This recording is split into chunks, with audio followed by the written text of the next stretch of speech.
This show is brought to you by MVMT Watches. Get a watch just like mine at MVMTwatches.com and use code word CHURCH to get 15% off today with free shipping and free returns. Their watches start at $95, where at a department store you're looking at over $400. Go to MVMTwatches.com/church today to get 15% off with free shipping and free returns. Show is also brought to you by Helix Sleep, where you can buy mattresses online customized for you for hundreds of dollars instead of thousands. Go to helixsleep.com/Joey and get $50 off of your order. That's helixsleep.com/Joey. helixsleep.com/Joey. The show is brought to you by Blue Apron, where for less than $10 a meal, Blue Apron delivers seasonal recipes along with the ingredients to make them. Lee, you sound like a fucking undertaker tonight. You know? I sound like you're bringing me bad news. That's here. your fault. No, I love Blue Apron. I just made it this week. I made a couple great recipes. I'm going to tell you about them later. Go to blueapron.com right now. Check out this week's menu and get your first 3 meals for free with free shipping by going to blueapron.com/Joey. This show is also brought to you by Onnit. Unbelievable. I thought he was reading me like that. Here we go. Kick this fucking muley. Kick it. I want this to blast my fucking ears off. We ain't fucking around tonight. You understand me? It's Monday morning, bitches. Uncle Joey here with his Goomba Lee Syatt, Rodrigo Torres, and my main man, Felipe Esparza. What's up, But fool? this is the fucking theme of the show right here. 1980s. Hell bent for leather. Delivering the fucking goods, cocksucker. Oh, shit.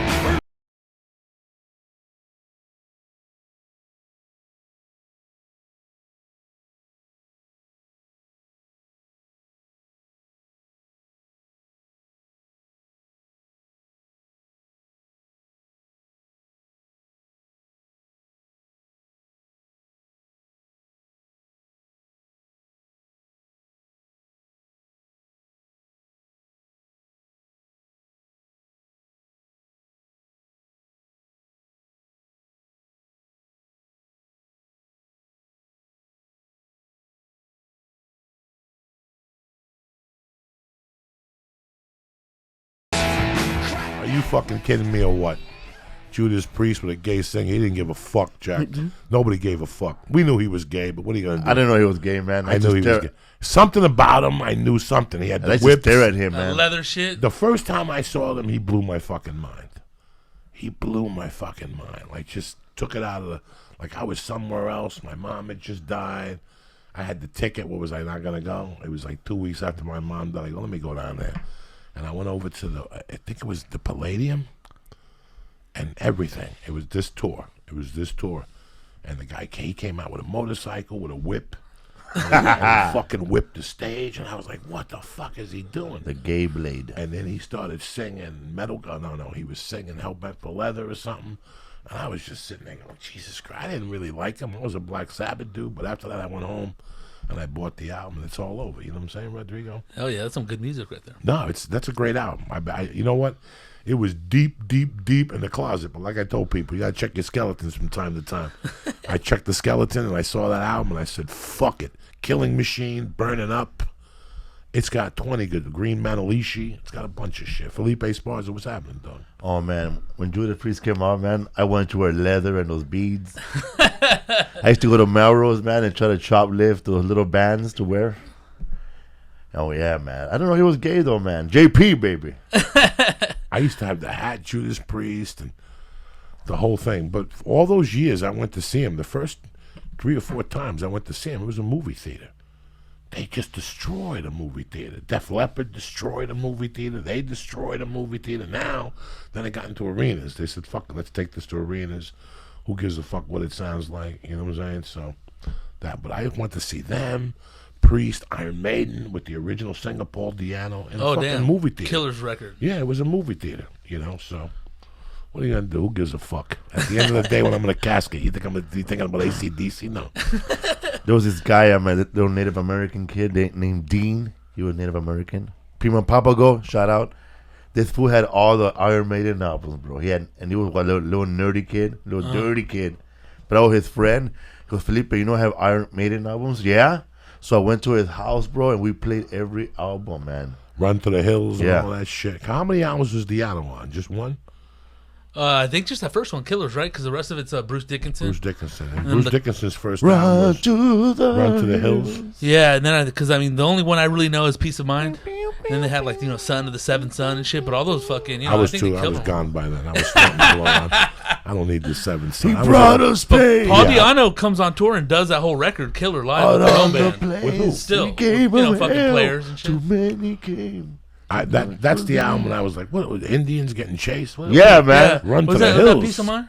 No, that's No. the Number of the Beast. Number of the Beast? That's the second album. Man, we had this crazy teacher named Mr. Roots in English class, and he said, everybody bring your favorite album. And then this crazy long-haired dude from the Stoners 13, he brought a Iron Maiden Number of the Beast, and the first song we played was The White Man Came. Man, we broke down that album, and he was like an old school hippie teacher from Kent High School where they shot that kid at that Kent University in That's where he Ohio. was? Really? Yeah, he was College? there. He was at that college. So he was hardcore Chicano, Mr. Root, and he broke down The White Man 68. Came Across the Sea, dude. We only had one white kid in the class, bro. Paul. He was a white kid named Paul. And then every time he kept telling a story about how the Indians were slaughtered by white people, he kept looking at Paul. And then Paul got up and said, "Fuck you, motherfucker!" I don't do shit. I know, huh? It ain't got nothing to do with me. Yeah, what's that doing with me? That's fucked up, man. He walked out of the class, never saw him again, dog. Damn, are you serious? Yeah, all because of Iron Maiden, bro. He ran to the hills. Run to the hills. That's crazy shit. Fucking love Iron Maiden, man. I knew kids, bro, that used to worship Ozzy, dog. Yeah, man, all that heavy metal shit, dude. Them, AC/DC, mad ass followers. It's devil music, my mom would say. Well, Ozzy slipped into my life. Like Black Sabbath slipped in when I needed it the most. So all those years, I really liked Sabbath coming up. Like I was there. That was your band? Yeah, that was my main fucking band. When he came out with the first solo album, I nearly lost my mind. Which album was that? The Blizzard of Oz. Oh, my God. That's Yes. with Randy I nearly Rhoads. lost my mind. Like that was. Did I you remember- guys have the bass player on this show, right? Yeah, in fact, he was going to be on Tuesday. He had a switch, and then Yeah. Lee's going to Boston on Wednesday. Classic ass shit. So, but it's so weird to see him sit here sometimes. Sometimes we just go to lunch, and I sit across from him, and for like the first 10 minutes, I think about that whole thing, because they came around like October of '79, and they were just god awful. Do you know when you see somebody, you ever go to see somebody and you go, "This is the last time I see these guys." Crocus. Yeah, there's some bands that you go see. Now, this was the first time I had seen them. But in those days, you never caught the warm-up act. You know what I'm saying? If you No were way, cool, man. you never caught You the were warm-up partying act. in the parking lot. You didn't have to be in there till 8:30. The warm-up band for this concert was Van Halen. And the word got out. Do not miss the fucking warm-up band. And he came out with Eruption. And I could hear heads blowing up. People committing suicide right there at this fucking Madison Square Garden. And they had left with so much, like they blew it up. And then Ozzy came out hammered. We were sitting on the side, and I'll never forget this. Bill Ward, in between songs, was taking something out and putting it on the snare drum. And he would take a straw and snort it and put it back, and then he would play the fucking drums. I mean, it was so in front of you, Ozzy had vodka in his hand, drinking it. They sounded terrible. And I remember leaving there going, I'm never going to see these guys again. Like, there was just some people who I saw early on that were fucking great. Like, the B-52s were great. They were great. But then I went to see Aerosmith early on. Aerosmith was bad every time I went to see him. Anybody who told you they went to see Aerosmith before 80 and they said they were great, they're lying to you. They just paid too much for the ticket and they can't go back now. They scalped the ticket for like $80 and they can't go, oh, the concert sucked. They won't do that. They were so bad. The last time I saw Aerosmith, they basically got beat up off the stage. Were they too fucked up or what? It was a horror show. It was a horror show. They were fucked up. First time I saw them, we walked to Meadowlands, and it was Frank Marino, Mahogany Rush, Poco, fucking Ted Nugent, and Aerosmith. Damn, that's a good ass bill. Aerosmith went up there and started playing you're excited for this fucking music. And it was a big place, and it sounded bad, but you could tell they were high on something. And then fucking Joe Perry broke his guitar and shit. And we listened to Ted for about 15, 20 minutes, but we had a curfew. The kids I was with had a fucking curfew. So we had to walk home. When you go into the city and you're driving on that turnpike, Route 3, we were walking on Route 3. Cars were doing fucking 80 past us. And I remember we barely made it to our homes and we could still hear Ted Nugent's guitar. Like we walked 3 miles and you could still hear Ted Nugent's guitar. That's when music was music. But Aerosmith was so bad. And then the word kept getting out. Joe Perry left, Brad Whitford left, and then they played at like a rock bar.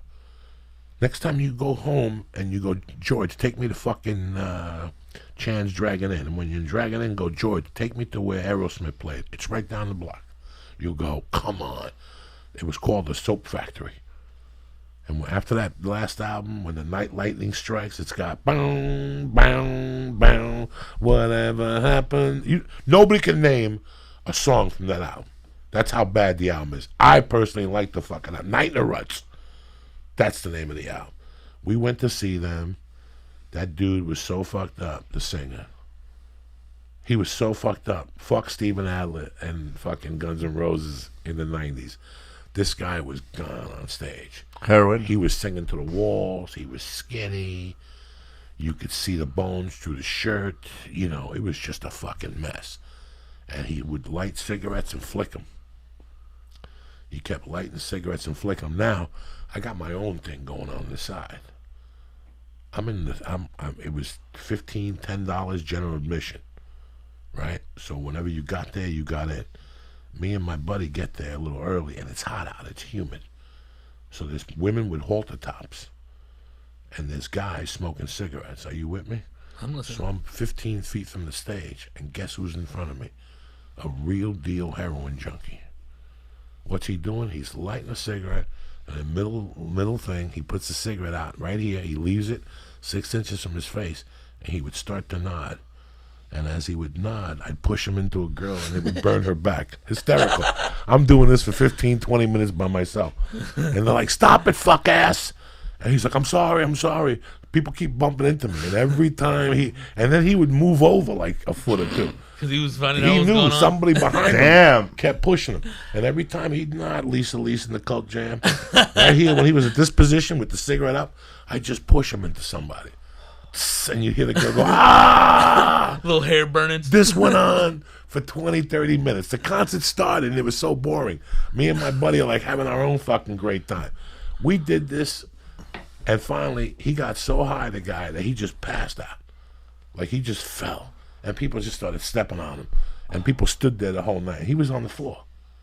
This guy was so high on heroin, he was just laying there. Man. So now we're there jumping, give us some music. He's lighting cigarettes and flicking them at chicks. And he has microphones. He has handkerchiefs on his microphone. Okay. So we're in it about an hour now.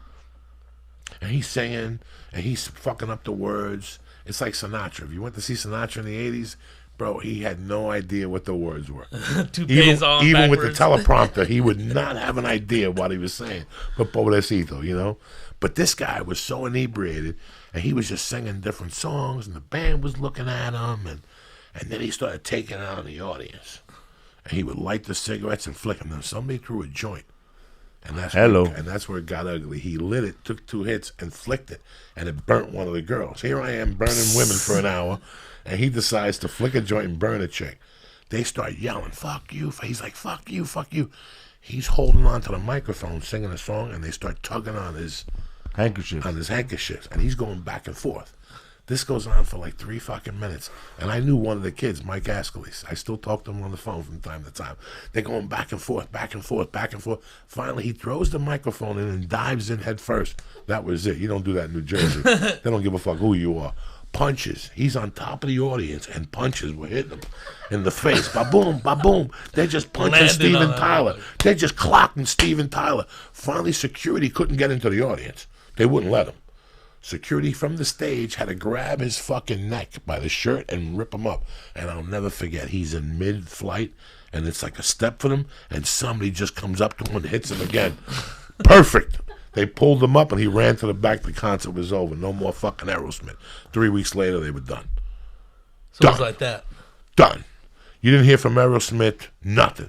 And one day I'm in Aspen, Colorado, eating a Quaalude. I'm in a hotel across the street from the In-N-Out sandwich place. Not the In-N-Out hamburger place. This was the In-N-Out. I ended up robbing them too. I had a bill in there. One day I said that I saw the guy didn't make deposits. And they left the door open, had one lock with the thing. You know, like with the vent? Yeah. Open. Are you kidding me? In those days I was an acrobatic. I was 19. That's an invitation for Uncle Joe. I just jumped up and kicked the window and went right through. And the next day they knew it was me. But I stayed at that little Austrian hotel there, and I'm sitting there watching MTV, and fucking whatever comes up, and she goes, bro, I'm here at a high school in Boston. Aerosmith is back. And I'm like, no, they're not back. And they were jamming, dog. They were clean and sober, and they put the camera on them. They interviewed them. I had fucking goosebumps. I'm like, there's no way these guys are back. But like 2 years later, like the next summer, I went to see Fucko. Joe Perry put a band together, the Joe Perry Project. And Heart was opening up for him at Radio City. So I went down there, and I was all Quaaluded up, and the skinny blonde was like 10 feet from me, and I grabbed the ankle. And they went to throw me out, but then the security guy was cool. He let me sit in the back with the fucked up people and shit. Grab the ankle. I grabbed their ankle, dog. Those Quaaludes do some weird things to you, as Bill Cosby and shit. They just take over a motherfucker. So did those motherfuckers quit for a while or what? Aerosmith? Run DMC brought him back. Done. Then they put out an album called Done with Mirrors that is so bad you can't find it. Well, they're done now. Done with Mirrors. It was so bad. It was like 3 songs from Aerosmith and the songs that Joe Perry had released. They re-released them. The album is horrible. It won't even play. If you find it. When I saw them on that movie Sgt. Pepper Lonely Hearts Club Band, I said, "Who is this band?" Because I don't know who they were. And they were singing a Beatles song on Sgt. Pepper Lonely Hearts Club Band. It's like a Bee Gees movie. Yeah. Then Come fucking together. Come together. Then fucking Run DMC. Run brought 'em out of the grave. DMC. How crazy is that? They were gone, all right? They were done. They were done. They were rehearsing, but Kiss was going up. listen, bro, they were clean and sober. They couldn't write a song to fucking, and then that's why they went to ballads. Like somebody started writing ballads. Ballads last time. Remember they did what's that jam they did? The movie, Even When I Close My Eyes. Lee likes that. He sings that to his girlfriend and shit. What is that from? That's from Armageddon, right? Yeah, Armageddon. They did that. But Jamie's Got a Gun is good. That album is good. Janie's 87, that album was good. 87, 88, that whole fucking, I mean, not the whole album, but it's got its moments. But it's now, Dude Looks Like a Lady, you know, but it ain't fucking Get Your Wings.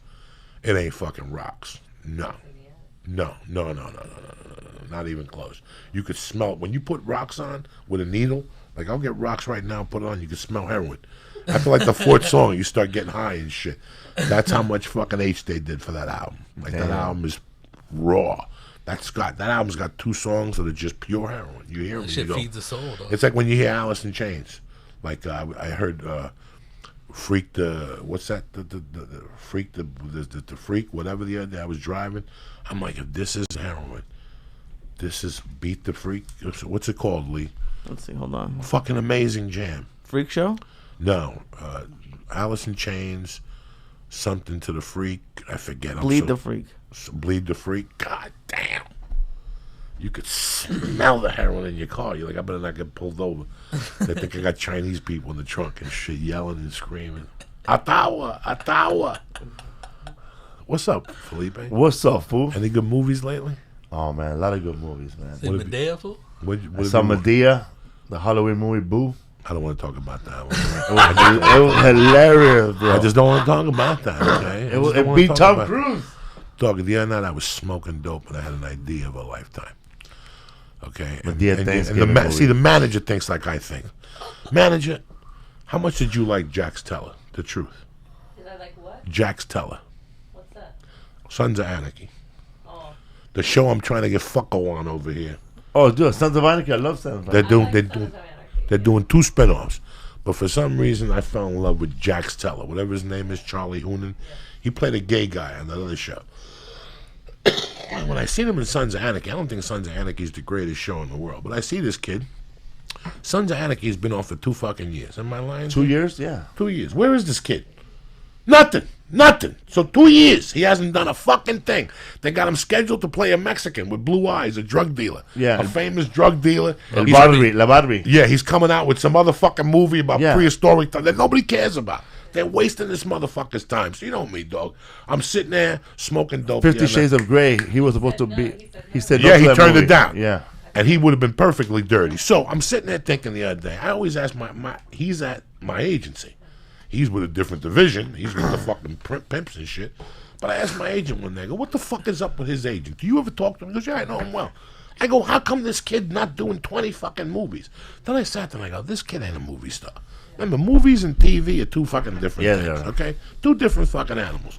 Jax Teller's already on fucking FX. He's already on FX. And Netflix. I tell you what I'm gonna do. I'm gonna go fucking put together a treatment of the mechanic, Oh, yeah. and I'm gonna play Charles Bronson and die in the third episode. Like, fuck it, just shoot me, because it's really his show. Yeah. It's really Jan Michael Vincent's show. You know what I'm saying? Have you ever seen the mechanic with Yeah. Jan Michael Vincent? What he looked like when he shot that movie? Oh, yeah. It was badass, man. So I'm thinking Evil this. looking motherfucker. See, the mechanic remake. The reason why I got really mad at the remake of the first of all, don't fuck with Charles Bronson. Oh, yeah, leave man. that fucking man alone. Do not retouch his movies. Leave him alone. They're all gonna die in hell. They're all gonna this 12 fucking the Dirty Dozen remake with the Cowboys, the Magnificent Seven. That is not right. That is not right at all. I won't even. I am pissed at that. Oh, that movie sucked. No, you can no tell shit. that movie. You could tell that movie's just god fucking awful. First of all, that's a fucking Japanese movie. Movie is it sucked, not? man. I walked out of the audition. Did you really? Nah. Oh, It's a joke. That's scared how me bad it first. was. No, dog, I wouldn't even want to read for that. I'm done. I'd rather do the podcast and go on the road. I'm done. I don't want to read for that shit no more because that's just embarrassing. That's just embarrassing. I did the longest yard. I came out smelling like a rose and I moved the fuck out. You know what I'm saying? Somebody give me a coat. If the movie would have died, I would have been in bad shape. But the movie did well. Some people still hire me because of it. I don't say nothing. I got a call to do another movie. I'm shooting in North Hollywood, November 28th to December 17th. They just called me up. How did you manage that? You don't know. You don't even have to like get a hotel in Nothing. California. Nothing. You want me to tell you how I managed it? How fucked up is God? I'm thinking about. You ever see Scarface? Yeah. Scarface was on the other night, and it's 8 o'clock, and I'm going through the things. The baby's in the room, On you. and I press the fucking thing, and it's just starting. And that dude that puts the thing to his face and says, "How'd you get the scar on your face?" Yeah, it's Tough the cop. guy eating pussy. I did a movie with that dude. But when I did the movie with the dude had glaucoma already. He was 68. His wife had just died. A beautiful man. He taught me more about acting in that fucking movie. We did some movie together. And in fact, me and the director and his girlfriend got into a fight on the set. Nobody talked to me for 3 weeks. It was fucking horrible. But guess what? I had him on the fucking podcast. It wasn't a great podcast. Paul T. Murray. Oh, okay. So the other night I'm watching Scarface and I go, I wonder what happened to old man John. Dog, I was going to church with John. He's one of those old guys that you talk to and you go, I got to do what this motherfucker's doing. He was in Dog Day Afternoon. Anything that guy did, he was in. So Dog Day Afternoon, Scarface, anything that guy did, the guy would just call him and give him a role. Some roles were big, some roles were small. In Scarface, he goes, John, I got a little role for you. He goes, go in there, Pacino's in there, and ask him this question. You know, how'd you get the scar on your face? Beautiful old man. He just, you know those old men that you look at and you go, this motherfucker. I used to smoke dope in the car with him before church. And he would finally go, give me a hit of that shit. He was one of those dudes. And we used to go to fucking Sacred Heart on Wednesdays. And he used to go, why all these chinks here? And he didn't know Pacquiao was there. Pacquiao used to go to church there on Wednesdays. We used to just happen to go on Wednesdays. And we used to go in there. And then he took me to another one in Santa Monica Boulevard. And right in the middle of the church, he goes, there's too many fucking gays here. We got to go. I was like, oh, my God. I met the perfect old man. Old school? Dog, I don't have a granddad. But if I did, I wanted that dude. Anyway, why talk about the reason why I had him on there, Felipe? He told me a story. He goes, I got a call to go down there and audition with Al Pacino. I just know Al Pacino from Needle Park. And I saw him in New York a couple times. I don't know this kid. He's supposed to be a tremendous actor. I get to the audition. And they say, put a knife to his face. So he comes in. He goes, first of all, his script looked like it had gone through a shredder. He goes, that's what that dude does, Pacino. He goes, his script looked like he had ripped it apart and put notes and glued it back together and headshots. Dissected, rewrote it. Just dissected it. He goes, he came in. The director goes, Do it, John. He goes, why'd you get that scar on your face? Eating pussy. He goes, cut! John, come outside, please. John, don't touch his fucking face. That's the Are you kidding me? Don't touch his face. That's the money. It's the stuff. That's the money. How can you touch his fucking face? Go in there and apologize. John goes in, Mr. Pacino, I'm sorry, I touched your face. He goes, no, it's the role. With that, they do action, and he does it again. And now he gets a call. John, they want to see you outside. It's a producer. And he pulls him aside. He goes, how come you're not touching his fucking face? Put that knife in his fucking eyeball. Take his eye out. And he goes, the director just, no, I'm the one that's signing fucking checks here, okay? I want that knife in his fucking eyeball. De Palma? De Palma. No, whoever the producer was. Oh, yeah. okay. Whoever the director was, I don't know that. Are you talking about the guy now in the hotel room? The one that looks like Joey Medina? No. The guy that talks to him in immigration. Oh, that guy. There's two guys that talk Oh, to that guy. immigration. Yeah, There's the one cop. guy standing and there's one guy sitting. The guy comes over and puts the knife on his fucking face. Yeah, and he says, yeah. What'd you think how old when you first saw that movie? Fool, man. It was 1984. So how old were you? I was like 14. Were you doing blow? Hell no, I wasn't doing nothing, man. I wasn't even Were you jerking thinking off. about it? Hell no. I didn't even Okay. know what that was yet. So when you saw But it, we went to we have friends in Burbank, and my dad or our cousin, we went over there, and they made a bunch of ceviche, bro, like a big bucket of ceviche. And we all sat down, all the little kids, all the grown-ups, and we all saw Scarface on VHS for 3 hours. We saw the whole movie. And I was like, at first I didn't get it, but I started watching it. I started saying, damn, that's a lot of fucking money, man. and then my dad and my friend were making jokes. Mira, como le gusta la coca, no? And they were like, my dad and them loved the movie, though, man. They loved it. how old were you the first time you saw it? I was little, dude. It was probably like a year it came after we seen it on VHS, but I didn't understand what was going on. But I always wonder how come he had the same suit as John Travolta in Saturday Night Fever How old were you when you saw it, Lee? last year. No, I was probably like 16 or 17. And did you want to go out and do a little toots and get your life together? No, You that didn't want to go always hang out scared with me. Pacino and the Puerto Ricans? No, I didn't. Like, there people were getting shot, dude. Like, Oh man, that dude up with the That re- chainsaw. I was like, what That the reminds fuck? me when I was doing a lot of blow during MySpace days, and I wanted to see who wanted a party, and I would tweet on my Facebook, and I would tweet my update would be who's up right now? Hint, hint. Anybody watching Scarface? And then that's how I know people were doing blow tonight. Maybe Really? they'll be inviting me to their house to a party or something. That's They'll come fucking over. crazy. That was a code, bro. Anybody watching Scarface right now? 4 a.m, hint, hint. But now you can just put a little nose with a 100.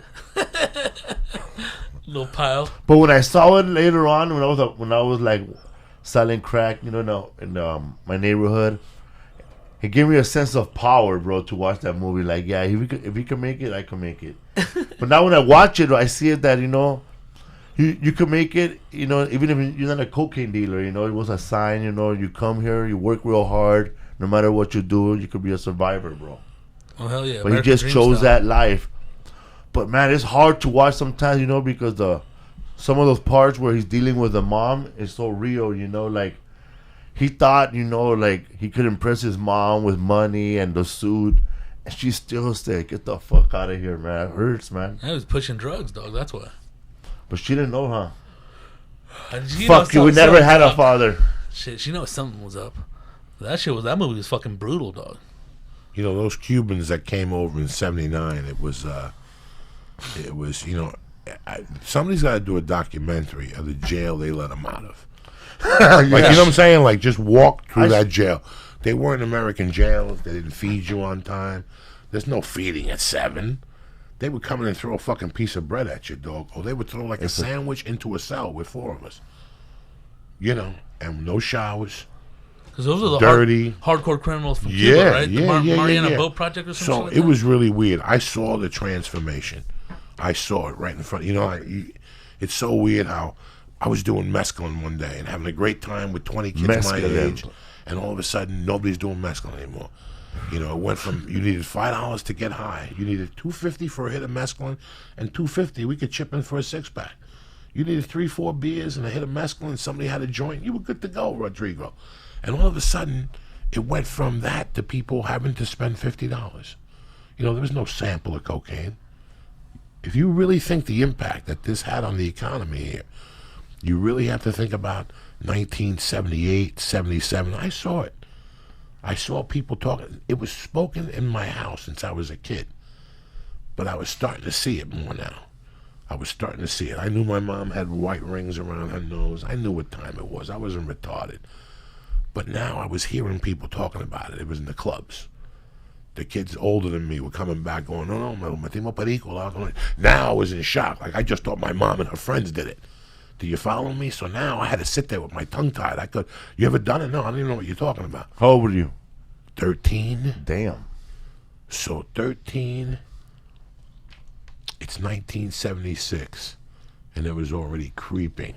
77, staying alive, Quaaludes and cocaine. 78, 79 was the first time I had some. And it was in a drawer, and it sat in that fucking drawer for months. And then I went to a party one day and decided to take it. I knew I was gonna sell it. But I said, fuck it, and I did it. And I didn't, the first year I did blow, it didn't get me off. I thought people were lying to me, like Saturday Night Live. For years, people told me it was so funny, I'd go home and I wouldn't laugh. Made with flour. And a bunch of people were laughing, and I wouldn't laugh. With coke, I would do coke with people, and I'd see them getting all twisted and hiding and shit. And nothing was happening to me until one day I had a cocktail. Uh-oh. See, I didn't drink. One day I had a beer, and I'm like, That's when that shit clicked. My jaw's clicking, my fingers are getting like I'm a piano player and shit. This party's on and shit. You were like Jeff Dunham with no puppets. And then they dropped Scarface on these kids. Yeah, man. It was like taking a generation to Vietnam. You had to see it. Like, I fucking saw it. Like, I saw kids that were decent kids, and I'd see them in a bar at 4 in the morning, like fucking Lucifer. And I would go, oh, shit. And then they weren't smoking crack yet. There was no crack yet. Like, I was still 83, 84. Everybody had it. In 83, if you bumped into the manager, she'd pull you aside and go, listen, a friend of mine left me a kilo. Do you know anybody who could sell it? He said we could make a lot of money. You were bumping into people like that. Like your neighbor will come over and go, Doug, do you know anything about cocaine? It was everywhere. It was everywhere. Everybody had it. 1,800 an ounce. 100 a gram, or don't even talk to me. 60 a half a gram. How good was it? It was right off the fucking shipment. They were fucking piling it in here. It was glass. It was fucking glass. First time I went to Miami in 84, nobody jawed. You didn't stay up.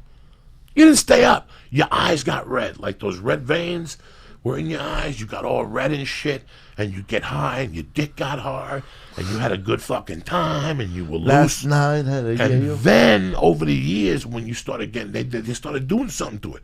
Putting speed in it, or rat poison. Aspirin. And then, Strychnine in and shit. 84, 85, people were smoking it in cigarettes in clubs.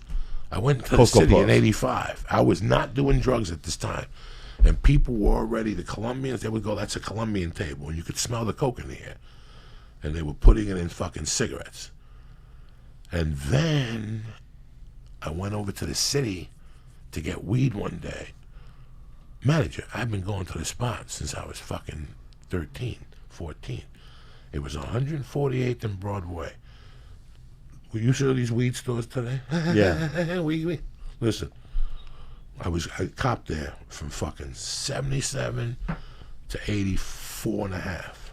And then I just started copping in Jersey, or we would cop on 178th Street. But if I was on 140th and I was in the neighborhood, I'd go there. It was called the Master Mix. The guy was right on the stoop. He was on the stoop. Little pigeon. Where You you went like up a there, and soldier. he had green weed that you never saw then.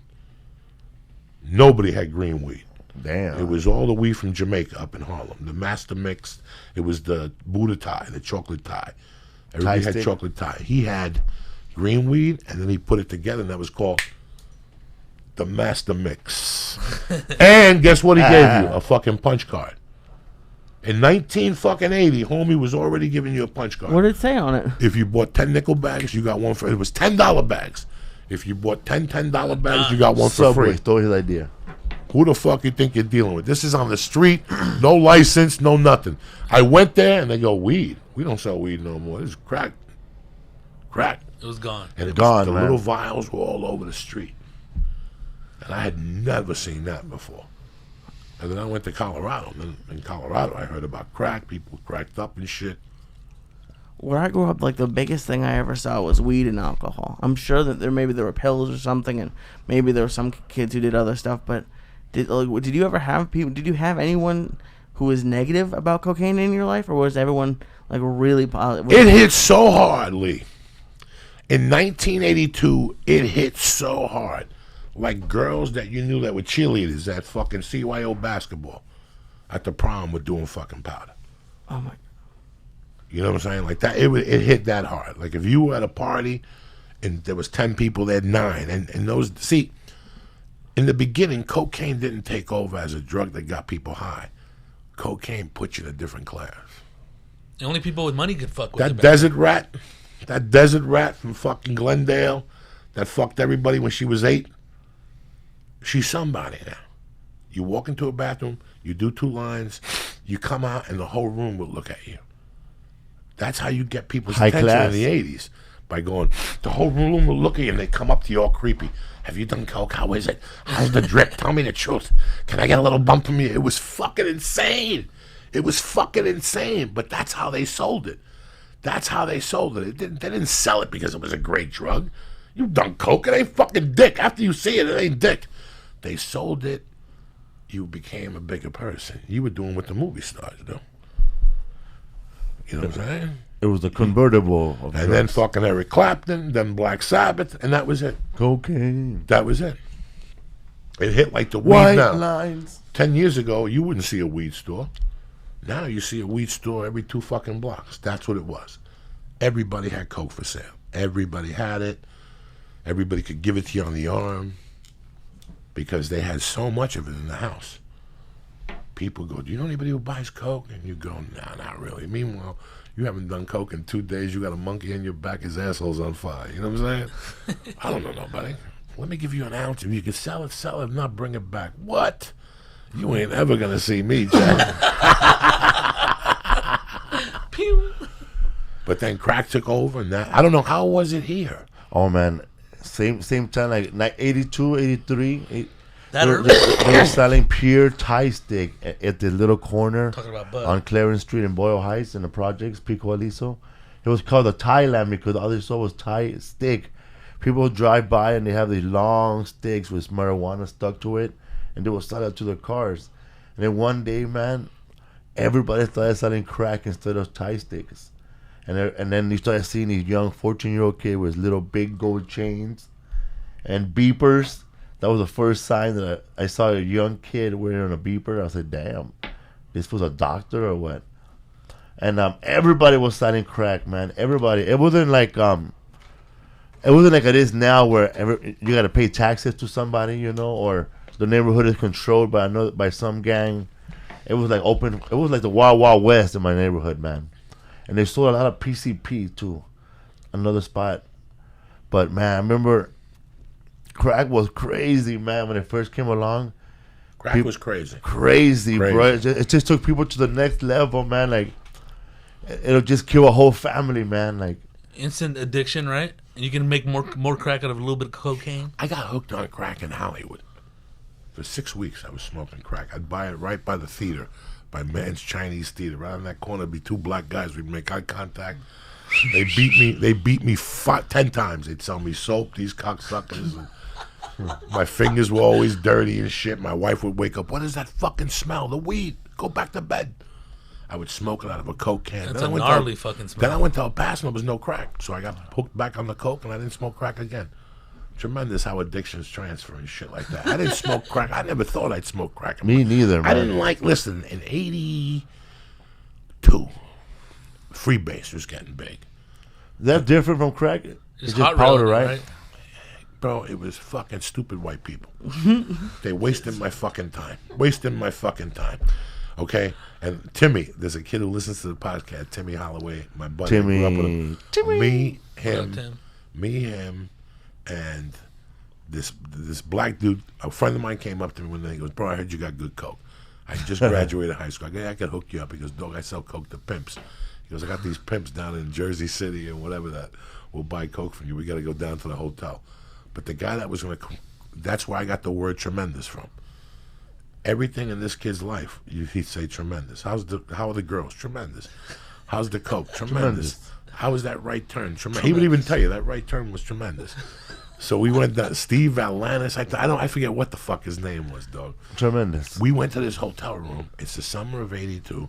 I'm getting my coke from a high school teacher. But now since we were out of high school, he would sell us Mr. Belden. Huh?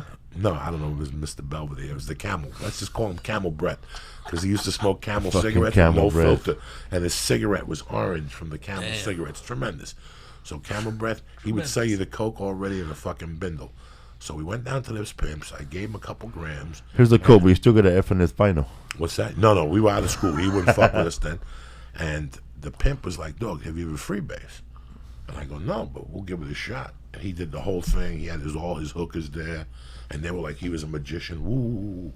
And he did it, but he had like the silk scarf and shit, you know. He was like Steven orange. Tyler He was like Orange Juice Jones and shit. And he would tell the bitches, you ain't getting them, you hooker motherfuckers. And me, him, and the other two people smoked it. And it wasn't bad.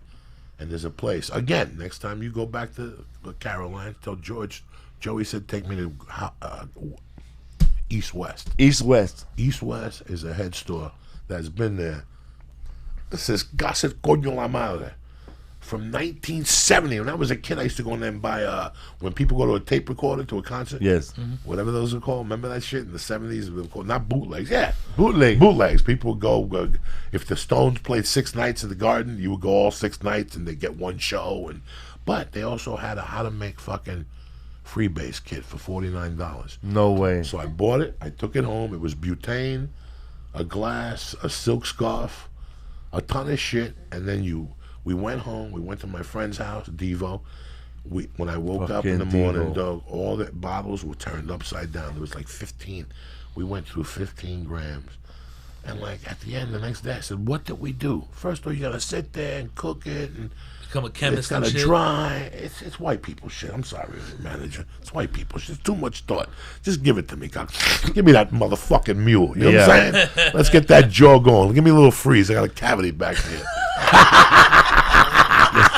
Let's get this. Fuck yeah! Let's get the Bolivian Fuck marching yeah! band going. But you can't do that no more. We gotta be decent people. We gotta respect ourselves. We gotta be comedians and shit, top notch. Top notch, man. You know what I'm saying? If you want to get Yeah, to the man. top, you can't bring that mule with you. So as long as you know that going in, it all works out for you and shit like that. Yeah, man. The first time I tried crack, I liked it, man.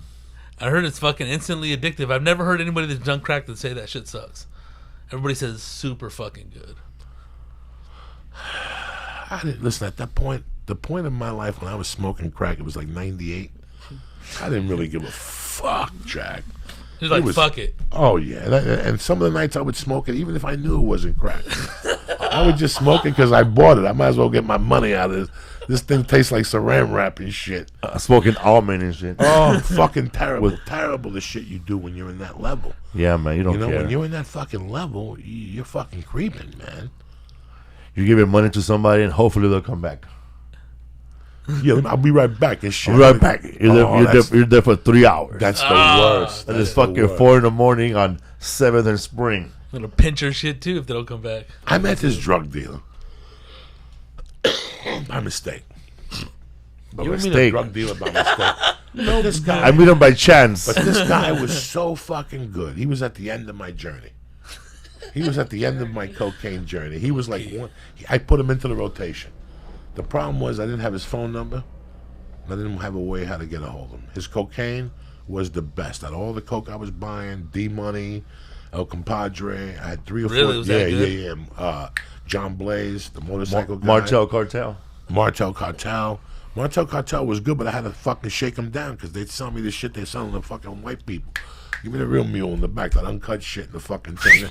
He was cutting it like 20 to fucking 10, the Martel Cartel, until I showed up and said, you can't do that. Stepping on it like Yeah, a you mother. can't do this shit. You They're gotta- marching on that shit, bro. So, Give me a couple so steps. towards the end, one night, I pull into El Compadre, and I get a tap in my window. And I zip the window down, zzz, and the guy goes, ¿Cómo está, güey? I go, ¿Cómo está, pa? He goes, tengo un regalito.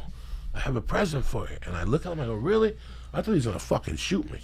I thought he was going to fucking shoot me. I thought the gun was right there. Toma. He takes out like a savage. You know how decent people go, let's go to a bathroom. Can I get in Yeah. your car? He don't give a fuck. He takes out this brown bag that's wrapped, and he goes in it, and he goes out of the way. No permission, no nothing. He puts the rock in my nose. He goes, cierra, güey, cierra. And I'm like, ¿cómo tú estás? Yeah. And I'm like trying to fuck, where the fuck do I know you from? Who comes up to you and puts a coke rock in you? And first of all, what the fuck do I know? He's talking to me. He's not poisoning me. He's talking, ¿cómo está? No te he visto en largo tiempo, güey. And I'm looking at him like, I don't know who the fuck this guy is, but this coke's on fire. Like, I'm already, my throat's dry and shit. And I said to him, ¿Tiene man? He goes, sí, güey, ¿qué quiere? And I go, give me a 60, just to see what he was playing. No scale. No bullshit. He went in that little magician bag. Give you some love. He took out a boulder and just handed it to me. Like, I'm like, you have any paper or bindle? Give a little iceberg. Eh? Nothing, bro. I had to put in the thing, find paper, hide it. And I pulled out of there, and that was it. Okay. I go back to El Compadre maybe 2-3 weeks later. I'm asking around, is there another guy that just walks around? Did I just hallucinate? Some guy Is there come up. a magic magician here? Where's El Musico? The man with the rock. I don't see this guy. man with Ever. a plan. I don't see this guy ever again. And then I end up doing one of those 3 comedy show nights. You know, La Casa Rosa would fly. Oh, Casa Latina. Casa Latina would fly.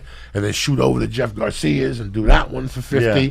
And then shoot over to Felipe's. Felipe would have 75 for me. And a So taco. some nights, Burrito, dog. there'd be too much traffic on the 101 and I get off on Sunset. Right? And one night I get off Sunset, I'm minding my own business. You know, I'm a little agitated. I can't get no drugs. It's already 1 o'clock. The fucking Laker game fucked our shit up. You know what I'm saying? And one night I'm at the light by Western and Sunset. And I'm hearing like, espera, espera, espera. And I'm looking around.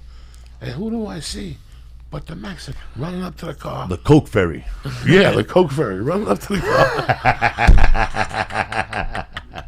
Runs up to there's like a Burger King on the corner, and there's like a construction thing in there, and then it's Sprint, and then there's like Blaze Pizza. You guys know what I'm talking about? Yeah, Nobody man. knows what I'm talking about. Western and Sunset right there.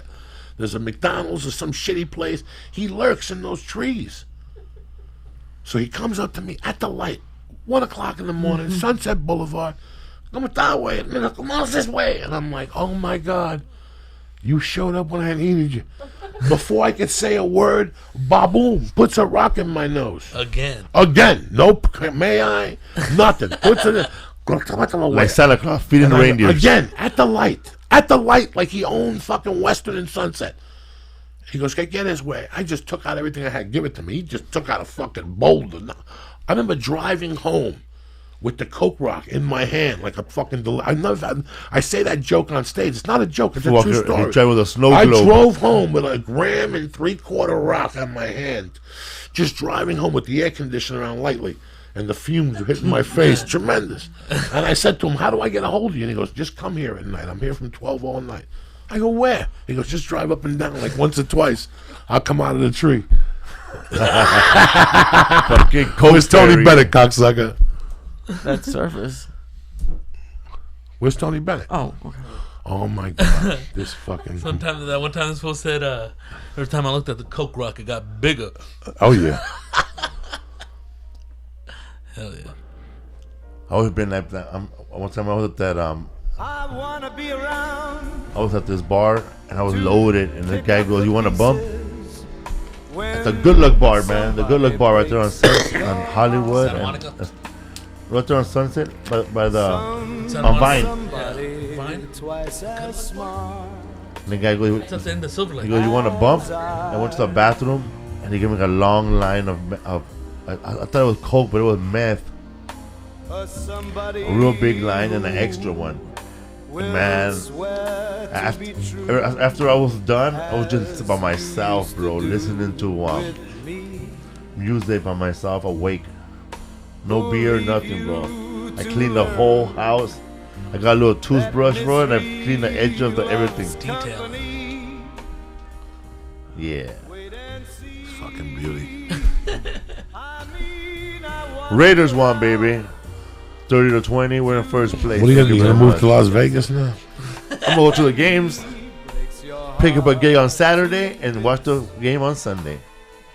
You know, it's crazy. When I moved here, I thought I was gonna hide my addiction. I'm not gonna find nobody Me at too. the Comedy Store, the Improv that's got blow. The third night, I think I got a package. Chewy. I was so ashamed of myself. I'm like, I can't fucking believe this. I'm in L.A. and I'm getting packages the third day. This ain't gonna fucking go nowhere. You know what I'm saying? Like, this is. I always thought when I come to L.A. I wouldn't find somebody for like a year, and by that time, who the fuck wanted to do it? You know. But life always throws a different curveball at you. What's going on with you, Mr. Attorney? When are we getting the fucking degree here? I haven't been to school in 2 years. 2 years already, huh? It's been already 2 years. Yeah, Can we man. go online? Can we go on Phoenix and just finish this fucking thing? Contract law, Hollywood law, contract agent, whatever. You can start. The beautiful thing about that stuff, just as long as you get your paperwork and you start doing contracts, we can make a living with you. Everybody needs to look at a fucking contract. Start every day. flipping houses. That's it. You're flipping fucking contracts. When you're an attorney, you could do so many fucking things, especially in this town. You could be a manager. You could fucking, look around for people who slip and fall. You know what I'm saying? There's so many Ambulance angles. chaser. You could defend fucking drug dealers. 222. Call me now. Si habla español. Presa number 2. By the way, I told you motherfuckers last week, if you're trying to get unemployment or you're calling for an airline ticket or anything that offers you, do you want this line in Spanish, always press that line. It don't matter. They're still going to talk to you. And you don't have to wait forever. They don't want to piss off Spanish people. Little fucking tip for you from Uncle Joey, all right? Because they're not going to hang up on you because you're not Spanish. Tell them you're deaf. Tell them the music was on. You don't know what the fuck they're saying. You just pressed 2 by mistake, but we're here now.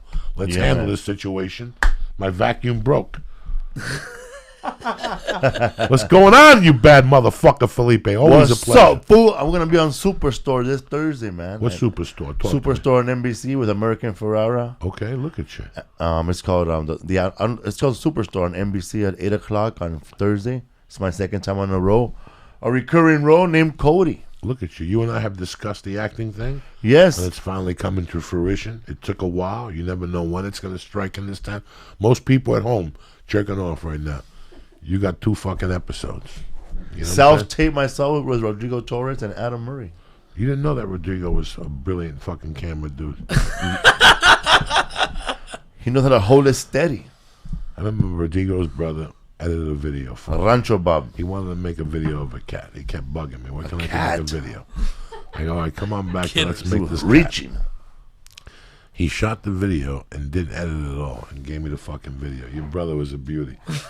And I hired him to take my headshots. There was only one picture.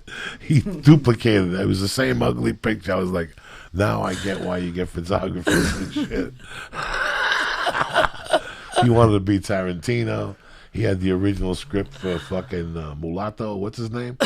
Machete? Machete. He had the original script. His brother wanted to breed horses in the backyard. His father said, hell no.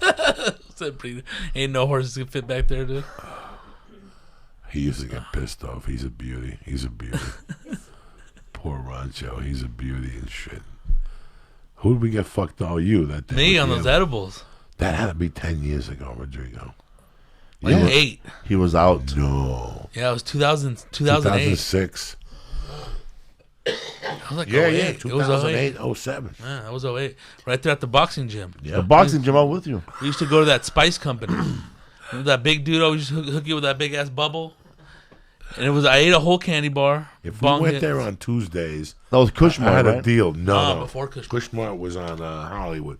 We had a deal with this dude. The guy's name was Dave. In fact, I just bumped into him maybe about 18 months ago. He runs a barbecue bar in Burbank. I went in there to watch a UFC with a friend of mine, and he came over and said hello. He was a real interesting guy. He was a chef. And when the edible craze came out, he tried it at his restaurant, and this guy hired him.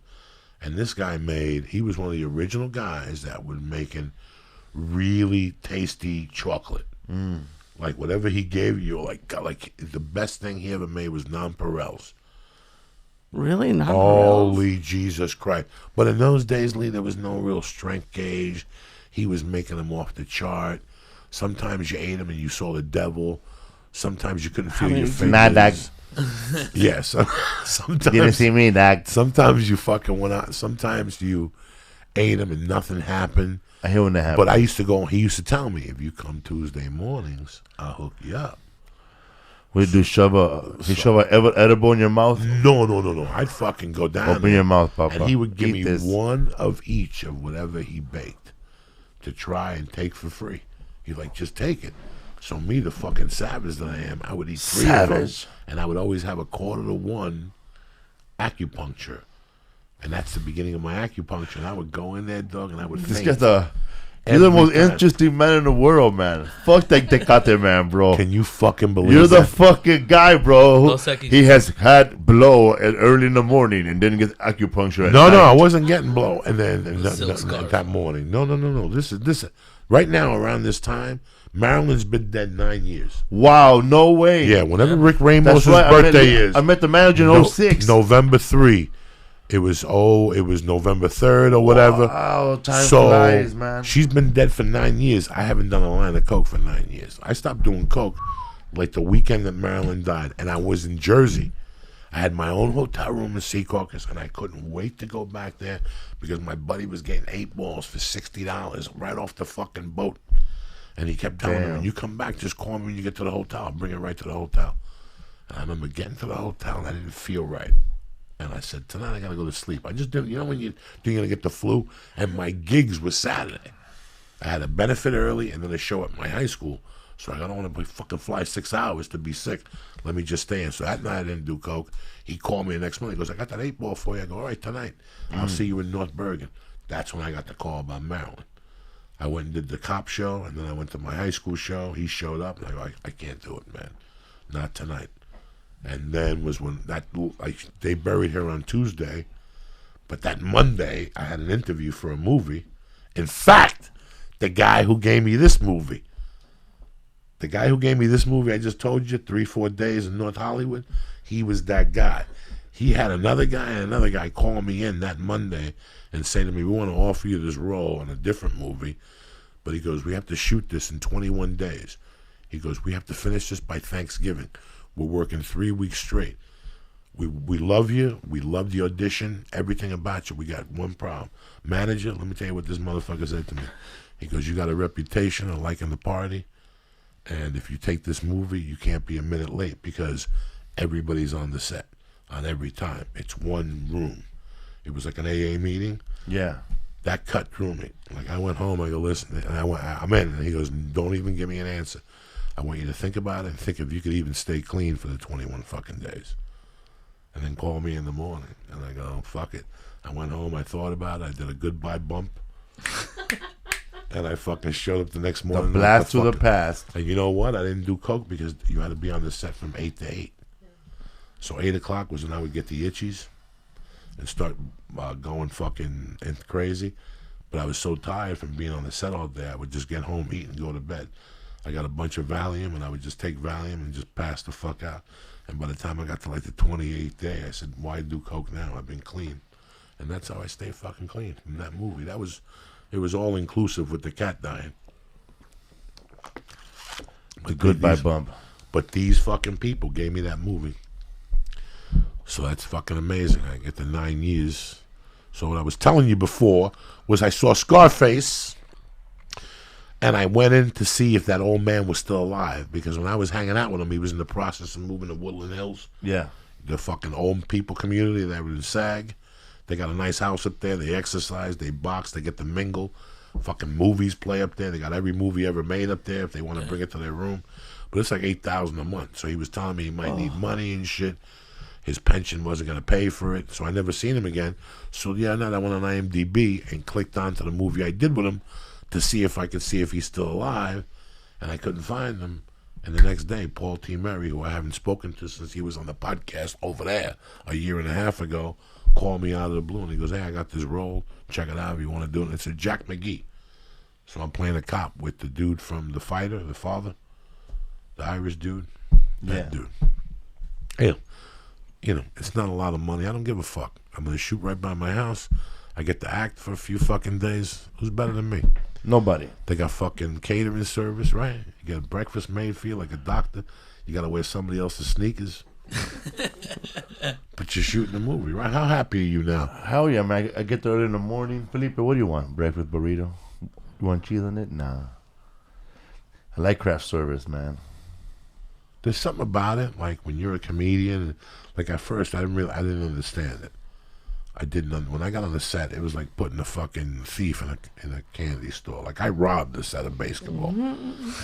and then Bronx County was too much security. But I remember going in for a fucking pilot at ABC, okay, and booking it and going to wardrobe. Manager, you have no idea how crazy Uncle Joey was.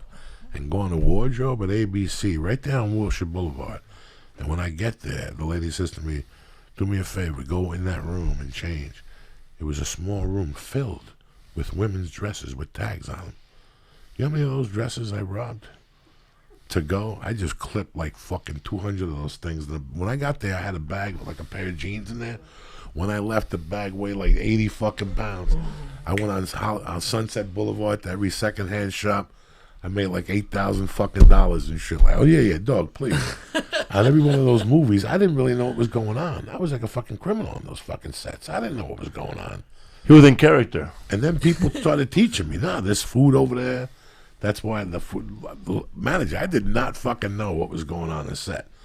Till I got a show on NBC with Sidney Poitier's daughter, John Astin's kid. It was a bunch of sons and daughters from other TV shows that moved in together. They were attorneys.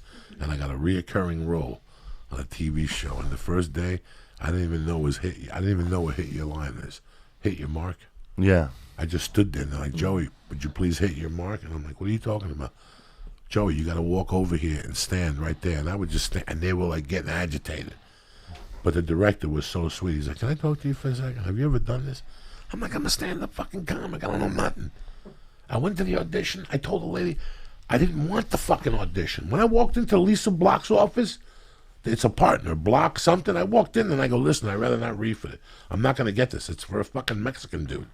She goes, just shut your mouth. She goes, just shut your mouth and read. I go, I'm not going to fucking get this.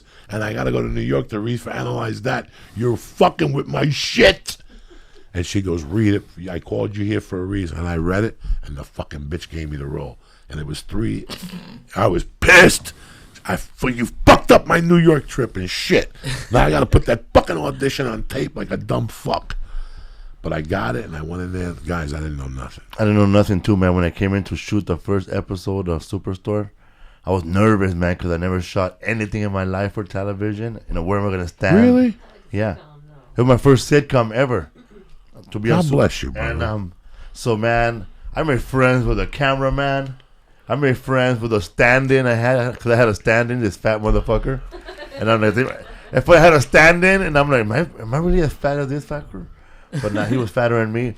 So after the stand-in was there, you know, getting all the light, you know, doing all the blocking, I asked him, hey, bro, what did it tell you? What did it tell you where to stand, bro? What the fuck? What did it tell you where to stand at? And he'll tell me, stand right there, just stand right there, man. And then I made the cameraman laugh, the one that was facing me. So he'll tell me, Felipe, I'm turned to the right. I could see your whole face now.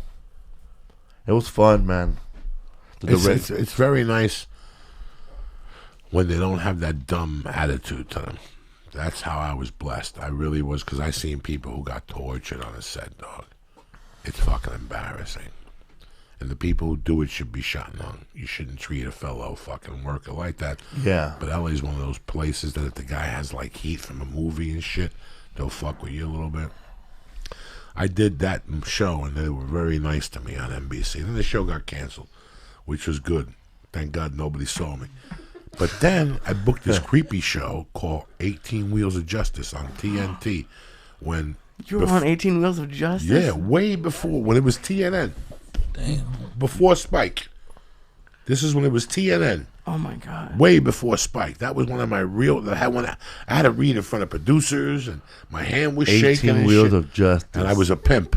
I played a pimp with white hose and shit, and it was chicks from Playmate Mansion and shit. And I had to drive to San Diego, and they gave me per diem. Dog, I held on to that per diem. You know, that was going right up my fucking nose. It was like $68. I made it all the way back from San Diego with $8 fucking dollars. I ate those dry chicken cutlets from the fucking set. I took salad, chocolate bars. I was a savage in those fucking Bagels.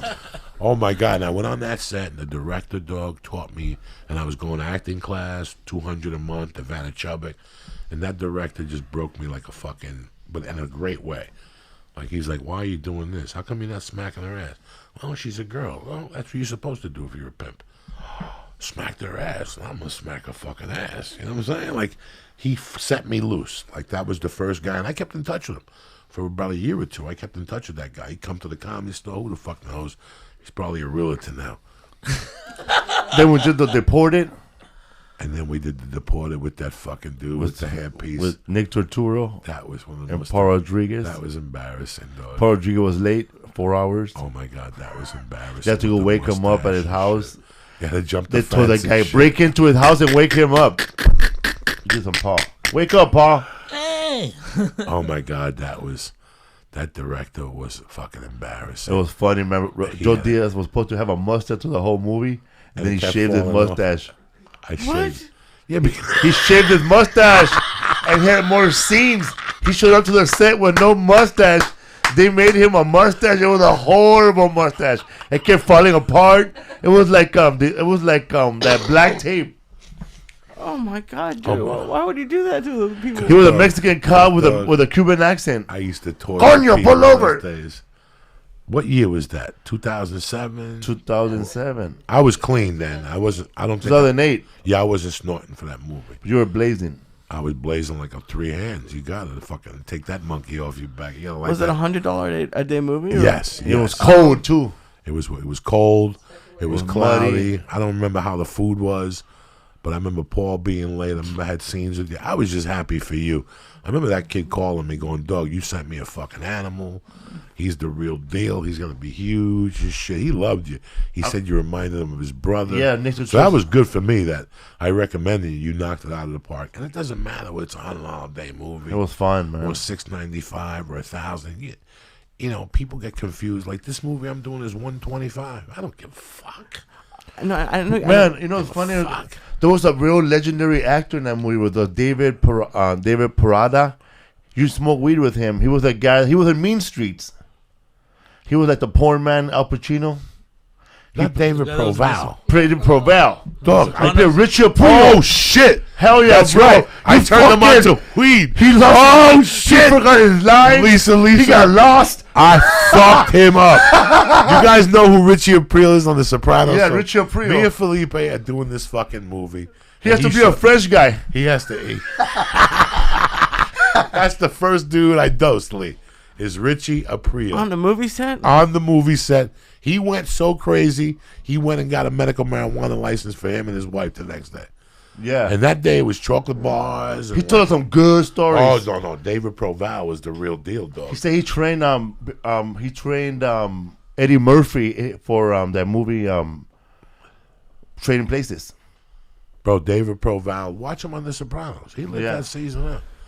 He lit that season up. He was only on for a season? Then they Yeah, he killed him. killed him, bro. They killed him. He was He was a killed by his pain in the sister. fucking ass. Oh, I hated him. I thought he was on for like 2 seasons. Yeah, he was a pain in the fucking ass. He's a good actor, huh? Dog, he takes it out. I just saw him in something the other day, got a little heavier. But God bless those guys. They're still around. He was so cool, man. About 2 years ago. No. About 5 years ago. You fucked him up, man. No, I got. Oh, I did fuck his world up. Dude, I still have that picture of you and him all laughing. He Oh, wearing my that, God. He's wearing that French hat. Oh. What did you go do? I fucked up David Proval. Oh my God. Mean Streets, bro. Oh my God. I tell you, when I did that Boilermaker movie, I did that movie with the dude from, and I forgot till the other night. Like that's how fucked up my mind is. Like I forgot I did a movie with the dude from, the movie with De Niro with the gun in Vietnam desert, the Deer Hunter, Deer Hunter. John whatever. John He- Savage. Dog. There was a while where everybody, John Savage, I did like 3 movies with John Savage. He's a great guy. John Savage is in the fucking, he still works.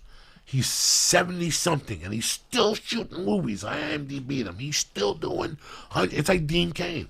Dean Cain could be here one week, Bulgaria, Canada, Chicago, and he'll do a movie with Lee Syatt, and the next week he'll do a movie with Denzel Washington.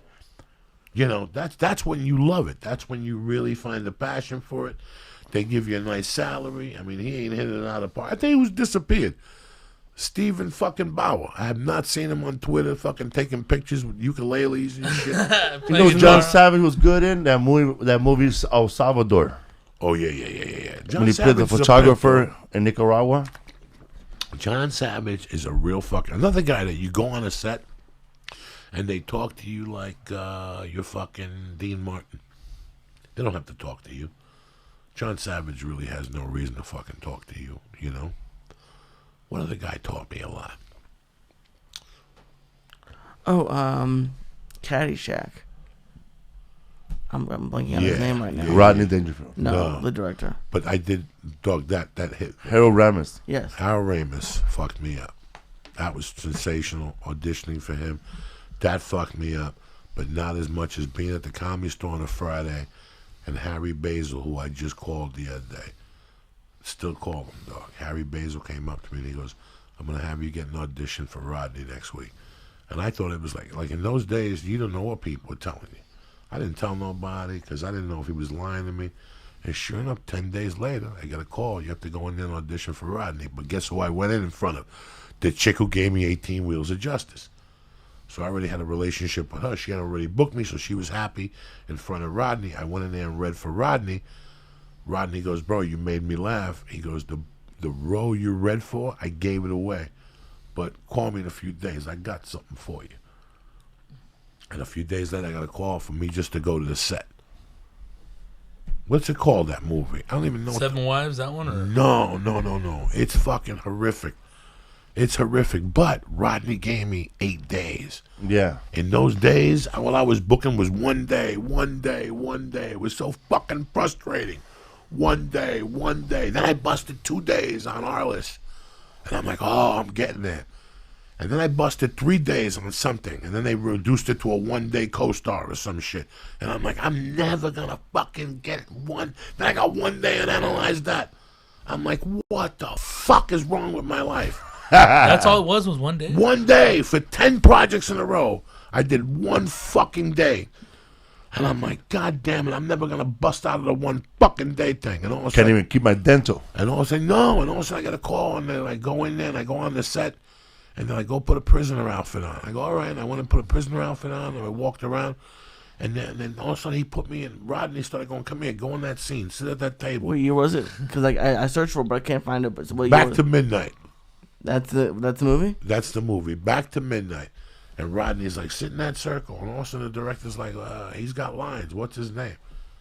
And he turned around and he goes, JoJo. 2004. It was JoJo. So I was JoJo. Mr. JoJo.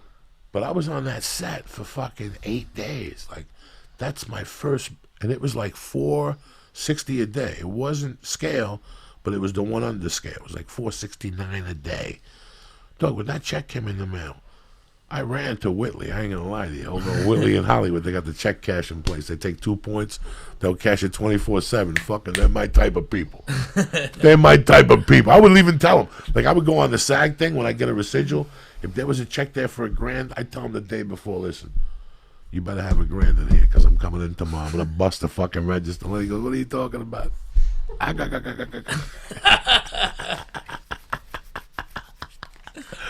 But that was the first time, Felipe. And at the end of the day, I wouldn't even be on the call sheet. I'm like, am I working tomorrow? They go, I don't know. Go ask Rodney. And I have to go to his trailer and knock on the door. Hello, come in. What's up, Mr. D? Call me Rodney. Am I coming in tomorrow? Yeah, come in tomorrow. We'll find something for you. And that's the first time I worked with Paul. So Paul. He was in Paul. Paul was on his way down, kind of, sort of, and our boy was fucking smashing it. George Lopez. So George Lopez was snapping. So there was a scene where the prisoners are going to have a dance. Okay? And they really got real strippers. Like, I had that girl's number for like a year.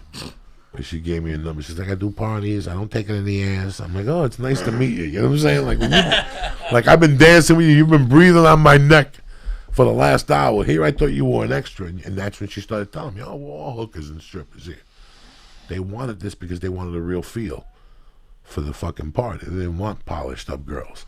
This chick's breathing on my thing, drinking my fucking water. You know, what the fuck is wrong with you? Now you gotta drop a bomb on me? Now you got, I don't know what you got.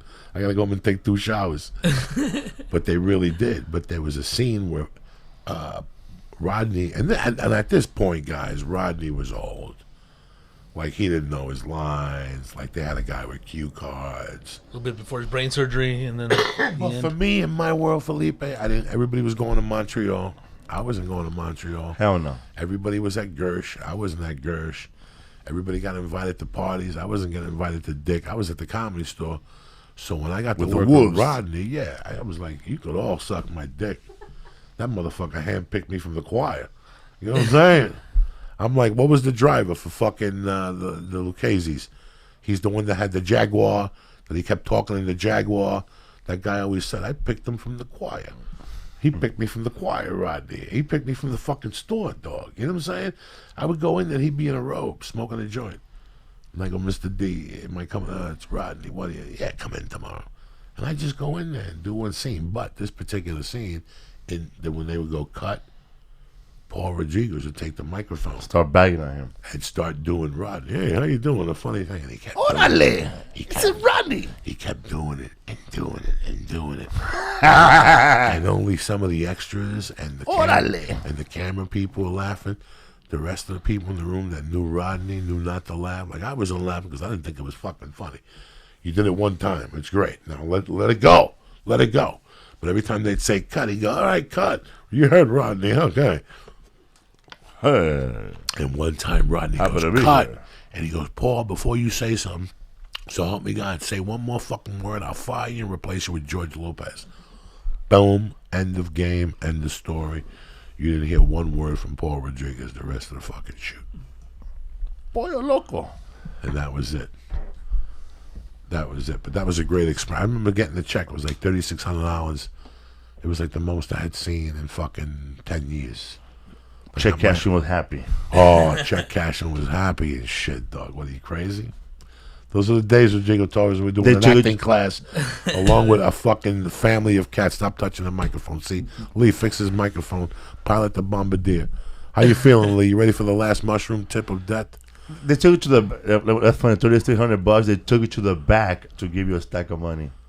That's crazy. I used to live in that fucking check cash. Man, for a while, man, because child support was going after everything I Everything. had. Everything. Man, Lisa and the manager and I, we had to go early. My flight was at 9, but I got there early to the check cashing place over there in South Central by the airport to just cash my check, bro.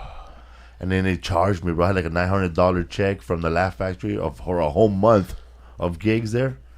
But I was happy, man.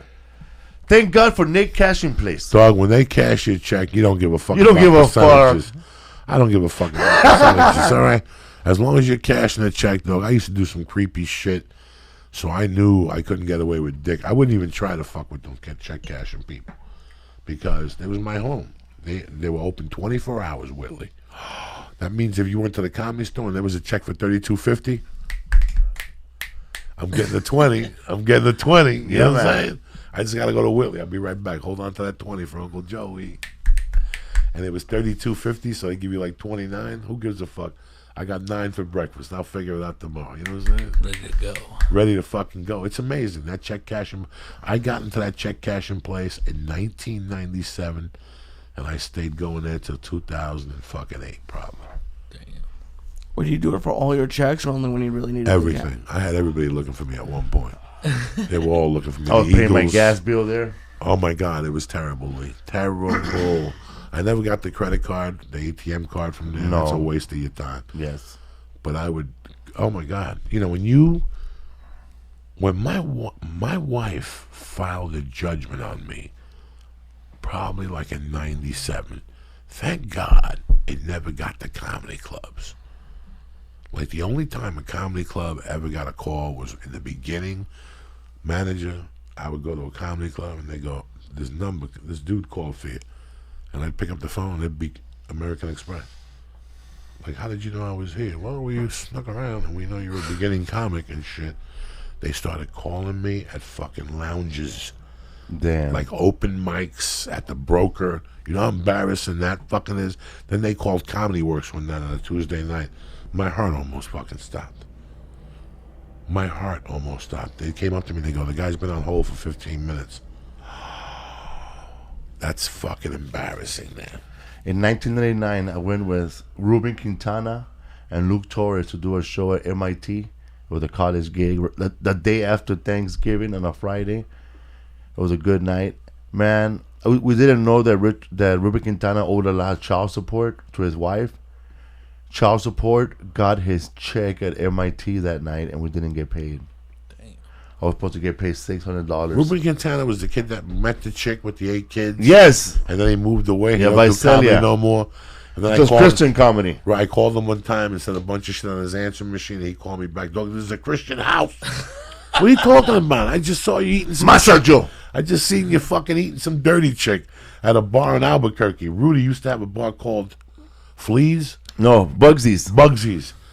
On Tuesday nights, Wednesday nights, Wednesday night, 150 150 and a flight. And a Southwest flight, and the hotel was fucked up. But that hotel today is like very chic.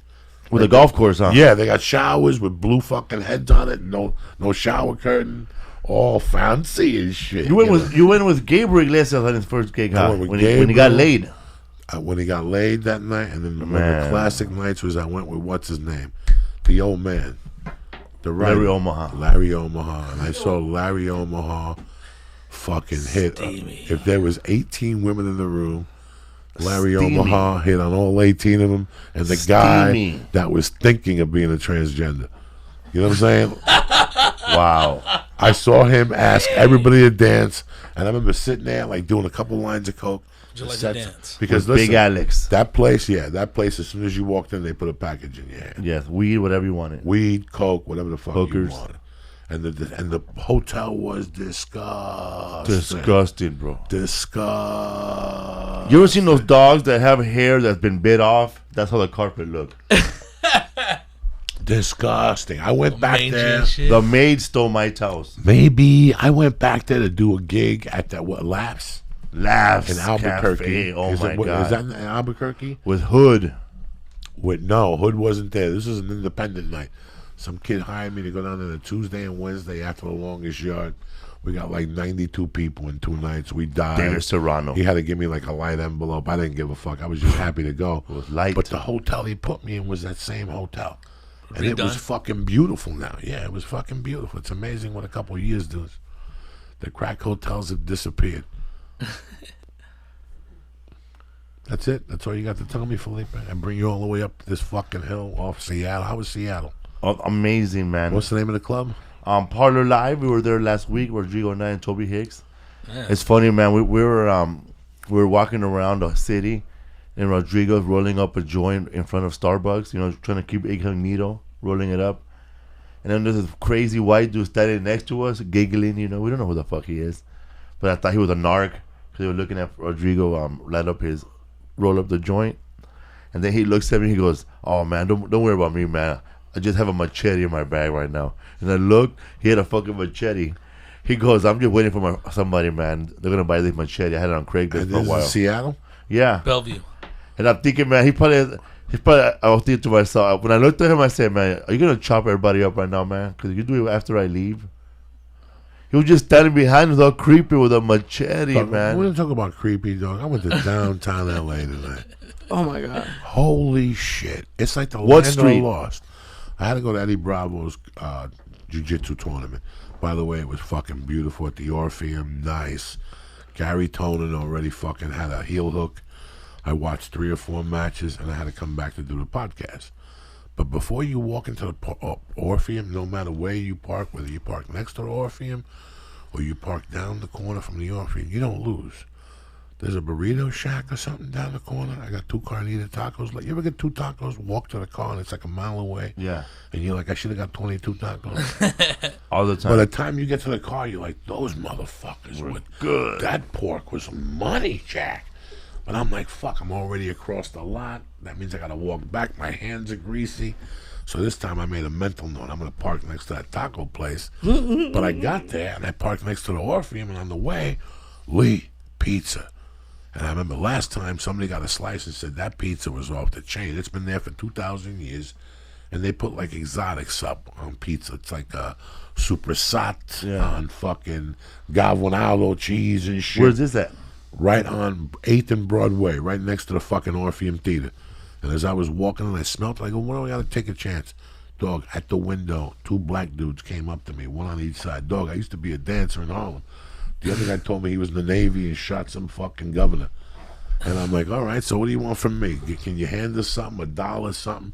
I gave the one guy change. That's a mistake, because now they all fucking charge you. So I started giving them all change and dollar bills, and they still wouldn't leave me alone. Then they come back for a second to listen. I got to tell you a story. Listen, I gave you $1 so I didn't have to hear a fucking story, all right? They're everywhere down there. It's like that show that fucking people watch. What is it? With dead people walking around? Walking Dead. It's The Walking Walking Dead Dead. downtown. Every 20 fucking feet. While I'm standing there eating a pizza, a lady walks to me with as much legal clothing as she had to wear. She was completely fucking bald, not a tooth in her fucking mouth, and she was walking past me like she was Bridget Bardot. They call her Moonraker. Like, I'm like, what fucking planet are you on? But I can't say nothing. Who am I? There was 2 dudes across the street doing something. They were doing something. I just looked and kept fucking walking. It's none of my business. You know me. I ain't got, they weren't hitting somebody or raping somebody, but they were doing something like smoking heroin. They were doing something creepy. It was fucking 7 o'clock at night, guy. The cool thing is to move down there now. Would you ever move down there? Yeah. Look at me. I'm looking for the map right now. I'm going to move down there. That's the first place that's going to fall apart when the earthquake fucking comes. Right under the 110, cocksucker. I used to live over there. Yeah, right by On the First- exit. I used to live on First and Main. At the Yeah, loft you're for a fucking while. crazy. That's the hip thing. Why don't you move down there? You and Mama go down there. We're down the block from the Staples Center. I'm not going down there. Yeah, I'm not going down there. Yes, you are. They're going to have the new building, the Festos Tower and shit. I'm not Festos. Fucking guy moved downtown. Asbestos. Like, I'm going to move downtown because it's fucking hip. I knew 2 people who moved downtown and then they moved the fuck out of there and never came back. Downtown is on your way out. Downtown is where you move when you're like, you know what, I think I'm going to move downtown. And all of a sudden it becomes fucking real down there. It has to. Every time I go to down, you know how many times I like going downtown? Never. Never. I don't. I haven't gone to the last 2 EBIs. Not out of disrespect. Number 1, I always get lost. I don't know what Temple is. I don't know what Grand is. The one ways It and takes all me that. One fucking- way, yeah. I don't know parking. nothing. Next thing you know, I'm in Pasadena. Yeah, it's a fucking nightmare. you're The in 110 Commerce. North. How did I end up on the 110 North? You didn't go right. Yeah, so it just pisses me the fuck Yeah. off. So I just avoid downtown. My wife, Easter Lake Crunch. my wife used to work at the Disney Center. I used to have to bring her down there and bring shit down there. It was a 4-hour adventure. And every time you get on the 101 North, no matter what time it is, it's bumper to fucking bumper. Today, I ain't gonna complain. It was very easy to get down there. Yeah, man. Nothing against the fucking thing. There's homeless everywhere, though. Everywhere in downtown. At the comedy club where we're at in Salt Lake City, man, there's a lot of homeless people there. That's a great club, by the way. I'm Yeah, there we're- next year. I'm excited. Shout out to Keith Stubbs. Keith Stubbs is We're a going bad in May, right? motherfucker. I think so. I don't Yeah. know when. They put you next to the old club. They used to put you next to Olive Garden. Yeah. And it's the busiest West Olive Valley. Garden in the country. Number 1 Olive Garden in the country. White people got minks on and Samoans. shit. I can't wait. I can't wait to get the Cavatelli. Whatever the fuck they call it. Lee Syatt, how you feeling? You ready to kill these mushrooms? It's time, dog. Listen, they're going to leave. I'm going to put on Black Sabbath. We're going to reminisce about the old days when you want to be a vampire. I have a TV deal. You do. I heard that. You and fucking... Awesome. Me and Dustin Ibarra. Dustin Ibarra was one of the... Lee and I had this conversation. Lee says he sees him all the time. As long as Dustin Ibarra's eyeballs are popping out of his head, he'll always have a job in Hollywood. You know what I'm saying? I look at him and I think Young Frankenstein remake in 10 years. Gene Wilder's dead. I don't feel so good myself. You give him a different haircut. That's fucking... He's gonna get the guy's role. What's his guy? Marty Feldman. Yeah, Marty Feldman. He's gonna get Marty Feldman's role. He's gonna lock it up. Lock it up. They're gonna shave him a certain way. His eyes are gonna move and shit. What do you think you're dealing with? That's a tremendous fucking cast for you. I congratulate you with all Thank my you, heart. man. You've worked very hard for it. A lot of people don't know that, for years that these motherfuckers think you just do this shit like YouTube. Yeah. They don't know for Memes. years that Jesus Christ, all those Tuesdays and Wednesdays and San Diego. Leonard and Visalia. Leonard and Visalia. No, he never liked me. He never liked. I went up there and caused fucking damage one time. I went up there and tormented Leonard, and then I knew he didn't like me. So what did I do as my weekly routine? I harassed him. I put him leave. When they don't like you, they're not gonna buy. Now you use them as practice. If they're not gonna buy, you might as well put them on your rotation to warm up. Who am I gonna call and bother today? I used to have a list. You gotta have a little list of who you're gonna call and bother, and you know it's a warm up. You just call them up, and they're not gonna buy. You already know they bought it. The piano you were gonna sell them, they bought somewhere else. But you know what? You want to warm up. Isn't that kind of like burning a bridge, though? Like you're bothering the shit out of these poor people? Who gives a fuck? Next time they'll plan ahead. The ship's not sailing. For what? You For watched Joey the, Diaz? you watched the first scene in Rocky. It's one of the strongest scenes of all time. He goes on the dock and he chases the guy. That's how it opens up. People don't remember. He chases a dude. He catches him. And the Hits dude him with goes, a 2x4. Yeah, he doesn't have the money. And he takes his fucking jacket. And he's supposed to break his hand. But he doesn't break his fingers. But on the way out, he goes, I'll give you, don't you want to hurt me? He's going to know you didn't break my hand. And he goes, I'll catch you next time. And he goes, but you should have planned ahead. He's got him. He's looking at him. And in a retarded way, Stallone goes, you should have planned ahead. Watch Rocky in the beginning. And that's why, you should have planned ahead. Now you want to come with this fucking story. I went to, speaking of records and movies and all that stuff, I went to Amoeba this weekend. It was great. But then tell him how you fucked up the night. Oh my God. I love this kid, but he is the kiss of death when it comes to restaurants. When I was 418 pounds, I was eating quality. Felipe, we're not fucking killing it. Tell him the truth. There's no fast food in our future. No, man. Okay, I've been trying to guide this guy, but he don't give a fuck. Once his girlfriend gets him on Fridays or Saturdays, he'll eat a fucking... If there's a cat on a stick and she sells 2 of them, it's to him and his girlfriend. You know what I'm saying? Like, that's the luck fucko's got. He poisoned his Like father. skewers. He poisoned his father. She got poisoned on her. He got poisoned at a sushi place. I didn't get He poisoned. blames You on the poisoned me with the edibles. Yeah, he blames on the No, edible. it wasn't the sushi. It's the wholesale sushi. And dude, it wasn't my fault. Yes, you went in there. It was like 8 pieces of 50 cents. What do you think's gonna happen to you? No, it's You're not. gonna die. Yeah. You went in there at happy hour, like 9 to 10. Where at? Right here, like in fucking some dark street. You know what I'm saying? Some street. It's on Laurel Canyon. Yeah, in a dark mall where nobody goes into. They have foot massages in a liquor store. They have a Bank of America. Yeah, no. It got nothing to do with the fucking sushi place. It's like happy. He went in there like a 10 to 10.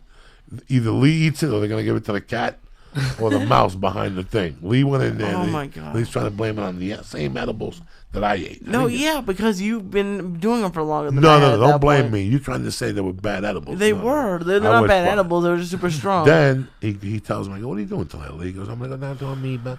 I go, perfect. You get some posters for your room and shit. I go, Lee, you know what?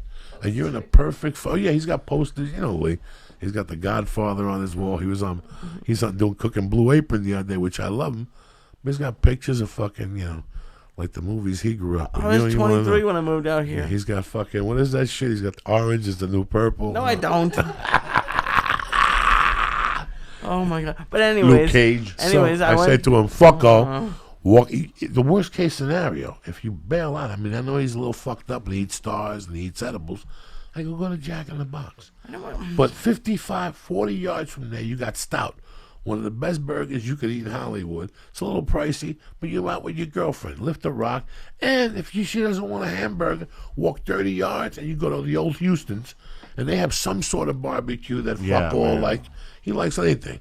And then, or you go 10 more yards and go to a pizza that him and I go to constantly. And he loves it. He eats 2 slices. He only eats 1, but on the way home, you could see him. He's mad at himself on the 101. He should have got Shoulda like had 3 of them. 3. He knows. He's like, I could have had a piece of pizza and 1 tonight so I could watch Cheers. Yeah, So, but you don't let me take it home. You're going to have 3 I'll let slices. you do what the fuck you want. You know me. I say, I get 2 slices. Yeah, but then if I get 2 slices, if I try to take 1 home, I can't take it home. No. But Anyways, anyways, 3 of them, man. 1 to I eat know. there, 1 in the car, He's 1 to like, eat at you know, home. it's the end of the fucking world. So he Can I tell my- aggravates me. Next time. So what do you think this fucking Momo does? He's in the center of good food down there.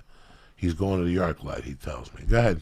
Go ahead. We were gonna go to the ArcLight, but the movie times didn't work out. But we've never been to Roscoe's. It's a Roscoe's On Chicken Gower? and Waffles. yeah. I've So never he been. goes, instead of going to the one down in Pico, the hood, he went to the tourist one. Do I look like I belong in the hood? Next to the Palladium, right? If you're going to fucking walk on ice, you might as well dance, Lee. You went, and it's next to a Lead the Thai way. place. I can't believe you didn't get the fucking Thai place next door. Did you have to wait? No. We didn't have to wait, but it was terrible. There was actually a very nice. One of the servers was a listener, and it was. But the food was just. It came out in like 2 minutes, which is we looked at each other and we're like, this is not good. And even on. What'd you order? Just the normal. Did you go on Yelp afterward and complain? Chicken and waffles? Yeah. Did you go on Yelp? No, I went on Yelp just to see what the reviews were, and the reviews are 4 stars. So I was like, oh, well. So there you go. See, what the fuck you don't. I don't ever want you to read a fucking review again. Retards go home and report about fucking restaurants. They complain about everything. Yeah, if you're gonna read that shit, you might as well shoot yourself. The waiter had bad breath. No, the service was actually the best thing, to be honest, but the food was just terrible. I haven't I don't gone. know- I Every don't know, time I I've never- gone, I've gone to the one on Pico, and I gotta tell you, I never had waffles and fucking chicken in my life. It's not like I'm running down there. I can't eat a lot of maple syrup, but that fucking chicken with the waffle, a little maple syrup hits the chicken. A little red I hot don't- sauce? I don't like it dreaded in the fucking maple syrup. Now Me you're getting neither. out of control. Yeah. But just when it tastes one of the corners, you put some Frank's hot sauce on that motherfucker, and you bite into that chicken, it squirts a little bit. Oh, Yeah. you'll It smell burns you. I get mine smothered and covered. Listen, I've had vegan. manager. Bomb. I had vegan chicken and waffles. Pretty good too. Listen, I don't want to hear about that topic. Delicious. I'm having a good night tonight. Where I'm at, loose. Lisa? Happy hooligans. in San Happy hooligans in San Jose. Do not listen. Do not Happy listen. hooligans, Do San not Jose. listen. Do not listen. Vegan Do chicken not and listen. waffles. Check 'em No out. vegan nothing here. We all fucking meat eaters, all right? So please. Last time you insulted people, Lee got insulted. It was hangover. He got insulted, hungover. Can't be doing that shit. I had food poisoning in the same city twice, Washington D.C. at Chipotle. You went back again? Yeah, sure. Yeah, Why it are you eating that shit? It was Another guy pork, should be man. shot It was now. pork, bro. I can't believe that Mexican people would walk into a Chipotle. Or I Taco am in Bell, but I shock. love Taco Bell, I am man. in shock. So do I. A nice fucking taco with the sour Oh, Taco cream. Bell, man. Sorry, One of man. those burrito supremes like a motherfucker. Oh, It's that man. night at 2 a.m. Oh. when you wake up and your asshole opens up and you hear The that. manager right here, 400 calories per burrito. Oh, 200 calories. Regular bean burrito. One. oh my God, that fucking burritos. I haven't had one in 15 fucking years. I had one. But the last time I stopped I might have eating one burrito- tonight. You know, because what happens is you test the waters. One night you're a little stoned, you're driving home, you're by yourself. You're like, nobody will know. I'll put a disguise on. You know what I'm saying? There's only 3 people on the line. You go in there, you get like a Diet Pepsi, and you go, let me just fucking Mountain try Dew. what's going on. And you get yourself like a burrito supreme. And on the way home, it's not bad. Then about 3 months later, you're like, fuck it, nobody's going to know. It's 11:15. There ain't nobody in there. There's 4 people online. But they always advertise something. That new thing with the baby where the guy dips the fucking stick in there. So now you're really high. Because only if you're really high would you get that fucking stick with that chicken. Like I Yeah. tell Lee, I want to see the chicken. I want to see the process. You know what they do? They get this chicken that's been tortured and beat in cages, kicked, Abused. which some abused chicken ain't bad. Have you ever had have you ever had abused chicken? It ain't that bad. He's been kicked like it's better. You know, was this abused, new man. natural chicken. Chicken's been It getting had low chased. self-esteem. Chickens have been Tender. getting chased for 10,000 fucking years. Hell yeah. Now you want to give me a chicken that never got an arrow shot at it. You know what I'm saying? What the fuck Chicken is had wrong no with dad. Free range. What the fuck is wrong with people? What are we talking about anyway? I'm like my Taco chicken Bell. from Foster Homes. Taco Bell, like I was telling Lee likes those dumplings from Koreatown. Let me tell you what a dumpling in Koreatown is. Fucking Johnny Ying takes the chicken, chops his fucking head off, right? Now he's got a chicken with a stem, right? He takes it, he debones that chicken, he takes all the white meat off, he puts in the pile. Now he takes that chicken and that head with that eyeball, he takes that, and out of that fucking bony mess that still has little thing, Rib he puts meat. it in this fucking machine and he pushes it down, and he doesn't give you the nice white meat. He gives you that brown fucking meat, that like the kidneys and all that, and he puts it all in there with feathers and fucking Spices. ears and eyeballs, and he crunches that up. And then Johnny Ying takes that plate, he rubs it like this, he puts it in a fucking rice paper, and he calls it a dumpling. You go in there, eat it, you shit blood for 2 weeks, and you can't figure out what's going on with your fucking life. You, know You had a what I'm saying? hemorrhoid? No, I've never had hemorrhoids. Yes, he has. Don't No, I lie have to not him. had hemorrhoids. Look at him. He's an editor. Look at the size of this fucking guy.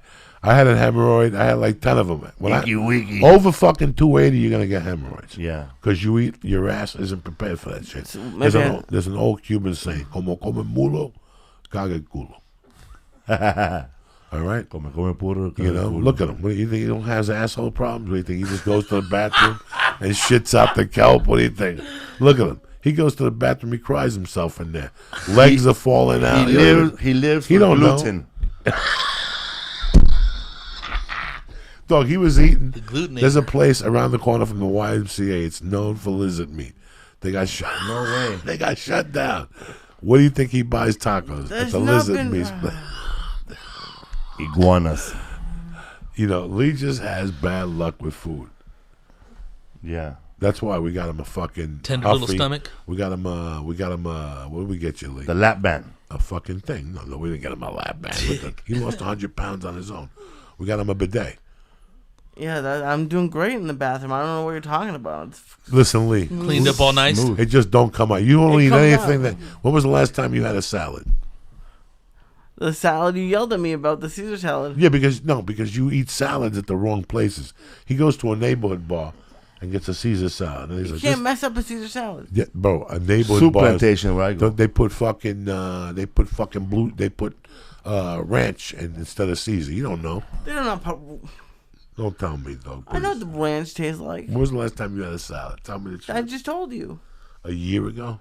No, When the last time they tossed When? your salad. When was the last time you had a salad? Look, enough. yeah. A hamburger, right? Yeah, so Salad what do you counts? think comes out of his ass? I eat vegetables. What do you eat? Summer I eat sausage. green beans. I eat corn. I eat When? all the time. Thanksgiving. Huh? I eat like spinach. I had Some edamame. I like edamame, but I had what's it called? Yeah, please. Collard greens with Blue Apron. He loves edamames. Anything that'll fuck him up, he loves all that shit. But he won't just eat edamame. He wants it dipped in honey or something. You gotta eat right, like Rodrigo, man, eating escargot on the road. Oh my god! Hell yeah, dude. Couple You like weeks- escargot? couple weeks ago, he goes, I'm It's making bomb, dude. I bought blue cheese. I'm making wings. The next day, he tells me he made barbecue wings. I go, so what did you do with the blue cheese? I dipped it in there. Yeah. Listen, I know 2,000 people. Nobody dips barbecue fucking Wings. wings in blue cheese. Yes, they do. But a somewhere ranch. along the line, he got he got lied to. So I got to deal with this shit now. You know, this is Johnny Food Barbecue Poisoning. wings. All If good. there's a bad, that's what you should do, Lee. Give a bad restaurant review. Any restaurant you go to, just give a review on it. Do a thing online. You must have put the Malouk on me. I never. I had never that put the much fucking before. Malouk on Yes, you. you did. Right at the blackjack table when you walked away. That's when you put the Malouk on me. And I You started put the eating. Malouk on yourself. You take chances eating those dumplings, and you eat at these fucking creepy places. You've You gone got- to places I've taken you to. No, I do not The- eat at the- those the- disgusting. If I smell curry, I don't even park the car. You know me. I smell curry. I don't even park the I car. love curry. Dog, I had some people from Gower's studio that wanted to meet me one day.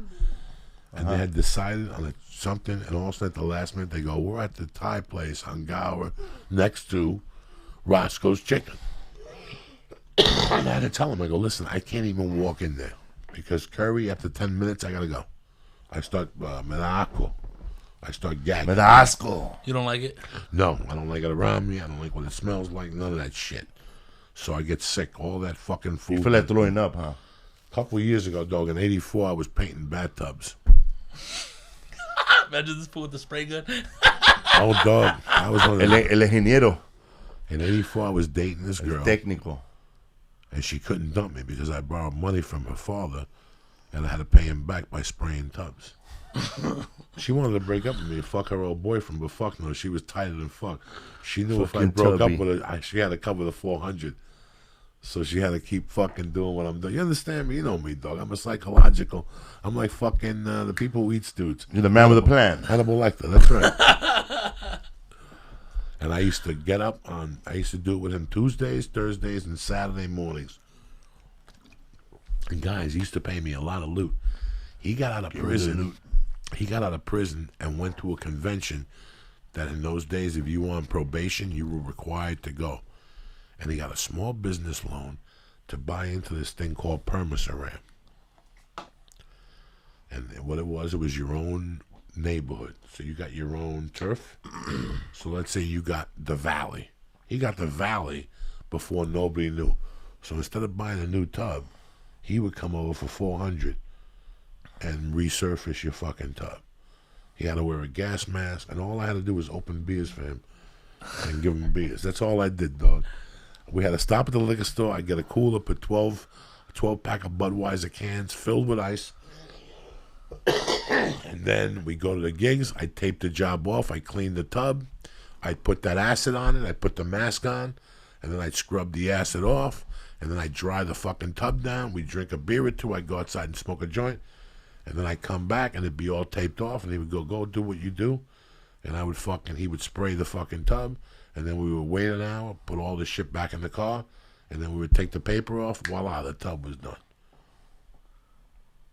And that was my hook for a while. That's what I did. And one Friday night, I went out and did like 22 8-balls at a wedding. And I had to meet him at 8 in the fucking morning. And we went to the nicest people's houses. They were American. One of those Hindus, the Patels, nicest people in the world. He got a contract to do all the tubs in that fucking place. And I remember going with him like at 7:30 in the morning when that coke is still in your nose and you're burping that fucking Long Island iced tea and shit. I was young, dog. I was young. Sabor. I was drinking iced teas all night. Your head's pounding. And I walked into this beautiful Hindu's house. And as I'm spraying as I'm cleaning the tub, I could smell the curry. And I'm starting to get dizzy. I'm starting to get dizzy. I go outside to get air. I come to my senses. I stick my finger down my throat. I puke. I go back in these beautiful people's homes. They offer me water. They know I'm not feeling well. And then they came back with this fucking Hindu mush. And they go, taste this. And I'm one of those dudes, manager, listen, don't bother me. Oh, the curry? It was something horrible. Horrible. Masala, chicken masala. Cubans make tamal en cazuela. Yeah. It's pretty fucking good. It's a tamale soup. The texture is very rich, and it takes a while. It's one of those tastes to acquire. Not everybody likes tamal en cazuela. My mom used to make it with little pieces of lobster meat, and then you put picante on it, but you got to eat it really hot because if not, it hardens into a fucking tamale. You know what I'm saying? That's why. Yeah. So you got to eat this tamal soup con la pinga way. It's got to be boiling. It's fucking hot. It's burning. So your mom pours it. Then you got to pour the hot sauce on this motherfucker. There's little pieces of lobster. It's alive. And then you got to take an ice cube and put it in the middle. And then you really dope that motherfucker up. Gumbo. Oh, my God. It had the same texture. I only tasted it because it had the texture of tamal en cazuela. It was white. It wasn't that orange texture that tamal has. It was a white text. And I tasted it, and it had that curry in it, dog. And I spit it right out in front of these poor people. You know me. I got no class. I couldn't even get the napkin. It came out with the vodka and the tonics and the blow and the cut, the aluminum foil and the fucking. God damn, he's fucking threw a poison. I puked in front of these poor fucking Indian people. Burned their faces. And I knew ever since then, 1984, I knew don't invite me to a curry joint. All right, since 1984, I don't hang out with curry people. You understand me, Lee? I don't know what they eat. I don't know who eats curry anymore. I do. Please don't coconut curry me because you're gonna upset me. I'm having a good time. I'm always happy to see you. I don't want to open up the vegan door. Please don't upset me, please. If not, you're gonna start talking about your wife made flan. I can't have that. I love mole too. Chicken mole. I can't have that. I almost reported to you. You know I'm not a rat. I almost reported to you to the Cuban embassy last time. You put those fake tofu bananas up there. It hurt me. It hurt me deep in my fucking soul, manager. You know what I'm saying? I almost reported you to the Cuban embassy. That's right, man. They would have thrown you in jail. They would have got you. They would have pulled you to Cuba. They would have taken you back to Cuba. I'm not there to help you. I told you, don't fuck with Cuban food. Leave it alone. If you're not going to eat the beef, leave it alone, please. Don't insult me. What's up, bro? Always a pleasure seeing you. Oh, hell yeah. Likewise. Lee, some Joe Diaz, bro. Lee, you going to eat that mushroom or you going to fucking sit there? Or what are you going to do, Lee? What the fuck is going on there, fucking Lee? Every week, Lee. You want to eat this mushroom or what, Lee? More? Yeah, sure. Why not? What do you got left? 2 caps or 1 cap? You know me, dog. We're going deep into I'll take a little cap. That other one didn't, just made the fucking, We got to get this. Made that shit more vivid, the colors and the lighting. This fool, dog. Listen, Doug. 80% of the reason I do this podcast, I really enjoy doing it. I have a great time doing it. But I got to be honest with you guys. It's my 2 days of hanging out with this poor bastard. Because I got all the respect in the world for Lee Syatt. Lee Syatt came from a complete different world where I came from. And he's gone through hell. He caught the vapors. I've never beat him up. I've never kicked him in the stomach and disrespected him. But I've given him shit that could kill a mule. Don't blame me for that fucking sushi, cocksucker. It wasn't the sushi. You got food poisoning. No, I did not. You know I give credit when credit is due. My edibles are always solid. No. Nobody's ever gotten sick. You gotta wash your hands when you eat sushi. You know, I was never saying that edibles were bad. I've done it a couple of times when So- you get over high. What do you have, a sensitive stomach? Nobody. No, I have a sensitive to 500 milligrams for the first time. No, you eat that one. I got another one for Lee. I'm gonna eat a professional cap with Lee. Where is it, Lee? We got more reefer here. We got everything. It's Sunday. got everything here. Sucker. You gotta let leave, bro, Rodrigo. Huh? I don't know about you, Lee. You gotta go over there and eat that fucking shroom, and everything's gonna be fucking better. You know what I'm saying? Enough. Enough! Lee, we're going deep tonight. Look at this. Oh, thing. shit. Deep into the murkish waters. Give that to Lee right there. That's his little party right there. Oh, yeah. God damn. Oh, yeah, Lee. No. Wow. That's you, Lee. That's little. scary. That's the last of it, Lee. I won't even ask you till New Year's. No. Well, no. It's Sunday night. You got a complete fuck. You want a bigger piece? What do you want? No, I need a smaller piece. No, just for Felipe. That's it. I just ate the last big piece. That's it. It's Blast over. off. That's it. You eat that. There's no more mushrooms till New Year's. And we do this acid. I got acid here too, but we'll save that for Vegan fucking- acid. No, it's not vegan acid. The paper has beef juice on it and shit. Lee, we're going deep in the murky waters. It's over. You're breaking your own record. What's the problem here? You're breathing heavy. You're making noises. I'm high as It's fuck. the fucking what are you Look at this highest? thing. That's what it's all about. That's it. The murky You always waters. tell me you want to see the devil. I never say that. Nah, dog. You don't want to see me, dog. You want to fucking see me right now, dog. I gotta get little Jeff on this show. I You haven't seen haven't Jeff. had him on here, huh? No, because he lives like fucking Ontario, don't he? He lives deep in the Fucking baseline, jungle. dog. Yeah, Lee, what are you doing? Don't make believe. You're breaking it in half. You're doping. You think you're a magician, man. I'm trying to bring Lee, half who the in. fuck do you think you're dealing with? Eat the fucking thing, Lee. You're insulting. Chew it, man. You're insulting me. You're insulting me. You're insulting this whole Insulting you. mushroom society. You're trying to fake the funk and break it in half. You like insulted sushi. Like this is UNICEF. Like you're breaking off into pieces like there's 8 kids waiting for a piece of mushroom. Inhale that fucking thing. Be a Marine, cocksucker. You represent the Hebrews. You Do it understand for me? Johnny, man. Fuck Johnny. Do it for the fucking Israel army. That's what you represent. The Yakuza from Israel, Japan. What are you thinking about? What are you huffing and puffing There's a looking at? fucking helmet on it, dude. So what? That's what you need in your life. You need a helmet. had 3 Like pieces. General It's a Moshe. So what's soldier. wrong with 4 pieces? 7 Days War. You're in training. This is what you get for fucking around all week. What do you mean? I had stars. I went to Russell's, chicken and waffles. Russells. I'm over here eating fucking mushrooms by myself. You're the Captain Kirk of this center. You're the co-captain of this enterprise. You can't let me go into this journey. Who am I going to call at 2 in the morning and harass them? Don't be doing the Puerto Rican switch. Check his fingers and shit. You even chew it. These are orange juice. You need some orange juice. It's not gonna happen. You don't need no. I got some grape flavor. Yeah, let me give you some lift water. This got bubbles in it. Oh, It's so good, you forgot how to chew. Oh no, he plays with it. He fucking sits there. it's covered in shit.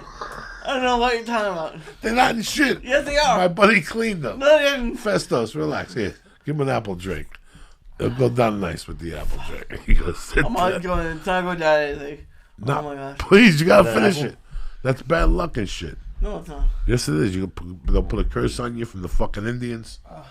I can't. Eat a little piece, Lee. I'm gonna puke. No, that's okay. You puked before. Big fucking deal.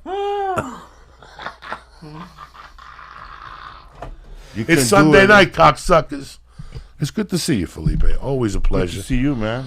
Always a pleasure to see Rodrigo. We go back way back when we took the fucking acting class from the gay dude and shit. National Theater. In your backyard, and Cisco brought his son. Kiss of Death was there too, huh? The Kiss of Death. Rick Ramos, we're all smoking. I left Rick Ramos a message today. I haven't spoken to Rick Ramos in 2 years, probably. Oh, It's been a while. Last time I seen him was at the Laugh Factory. give me some Rick Ramos, bro. It's all What's flustered. going on, Lee? Eat that mushroom, cocksucker. No. You gotta eat half of it at least. I ate a fucking 4 things. on, man. I'm over here giggling by myself. Look at my feeling by eyeballs. myself. No, you're not. You're over there having terror night. Because I Put was- the mushroom in your night. Drink the apple water. Over here looking like Pablo Escobar's You know me, accountant. dog. We'll stay on the air till you eat that mushroom. So the quicker you would just throw it into your throat and down it with the apple drink, we'll all be giggling. We'll put some Pink Floyd on. Everybody goes home. While he eats that, can I mention my shows this week? Sure. Talk about your show, man. Talking about it for the rest of the 3 I'll be years. at the Edison Improv this week, Thursday through Sunday. This Oh, week shit. in Dallas. Also, watch me on the Superstore on Thursday at 8 p.m. on NBC. Check out my What's Up Food podcast with Rodrigo Torres. Yeah, and man. my wife and I have a podcast, Enchilada Casserole. We talk about birth. We talk about being raised by parents who hate us. And we talk about my wife. We've been trying to have a baby all year. And we had a second miscarriage. We lost another baby. But we're still trying, right? She might take acupuncture. Yeah, I might need your ladies' stuff. Yes, we might need your acupuncture person. It's the Marina Del Rey. Yeah. What's going on, Lee? Where's that mushroom and shit? You over there pondering your decision? Like it's like signing the Marines. Just eat the fucking thing and I get am. over it. I'm over eating pieces by myself with no water. It's like, go ahead, inhale that fucking monster. We're going deep into the murky waters. Deep. It's November 6th. It's election week. Here we go. Drink the thing. Drink the thing now. Don't drink. Don't there you go. There you go. Chug, chug, chug, chug. This poor bastard. I love him to death. Ladies and gentlemen, a fucking soldier. Like this a kid. boss. He's a soldier. He's an American soldier. He came around at the right time. There's no blow. Oh, sure. There's no. Where's the rest of it? Let me see you eat it. I don't know. I don't want no stories and shit. Pop that in your eyeball. That's the rest of the night right there. We'll put on fucking Black Sabbath, Volume 4. I'll make your hair grow. You understand me? You don't know what hit you. Next thing you know, there's spiders on your scalp. You got a lot of shit going on, man. And you deserve a lot of shit. That's Yeah. why I was telling you to chase that Anarchy pilot. It just got released. Somebody said that they're releasing 2 spin-offs. I guess Brad Pitt's doing The Father. Yeah, he's playing. They're doing Pre. Yeah. And then they're doing the Mayans. You're a Mayan. I'm waiting. I've been Right now, lifting weights I and know doing you're lifting push-ups. weights. You've been renting a motorcycle? Not yet. You gotta rent the motorcycle. Not they gotta pull you on the truck. You like an asshole. Just go like this.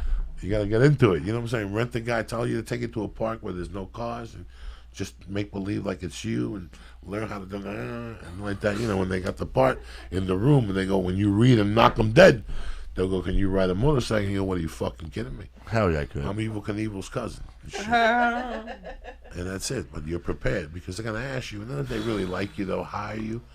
But then they gotta shoot you getting pulled on a truck, and you're like make believe and shit. The trees are Like going chips. Yeah, you're all relaxed. If I'm doing 60, I'm on this motherfucker. I'm not singing fucking songs. You know what I'm saying?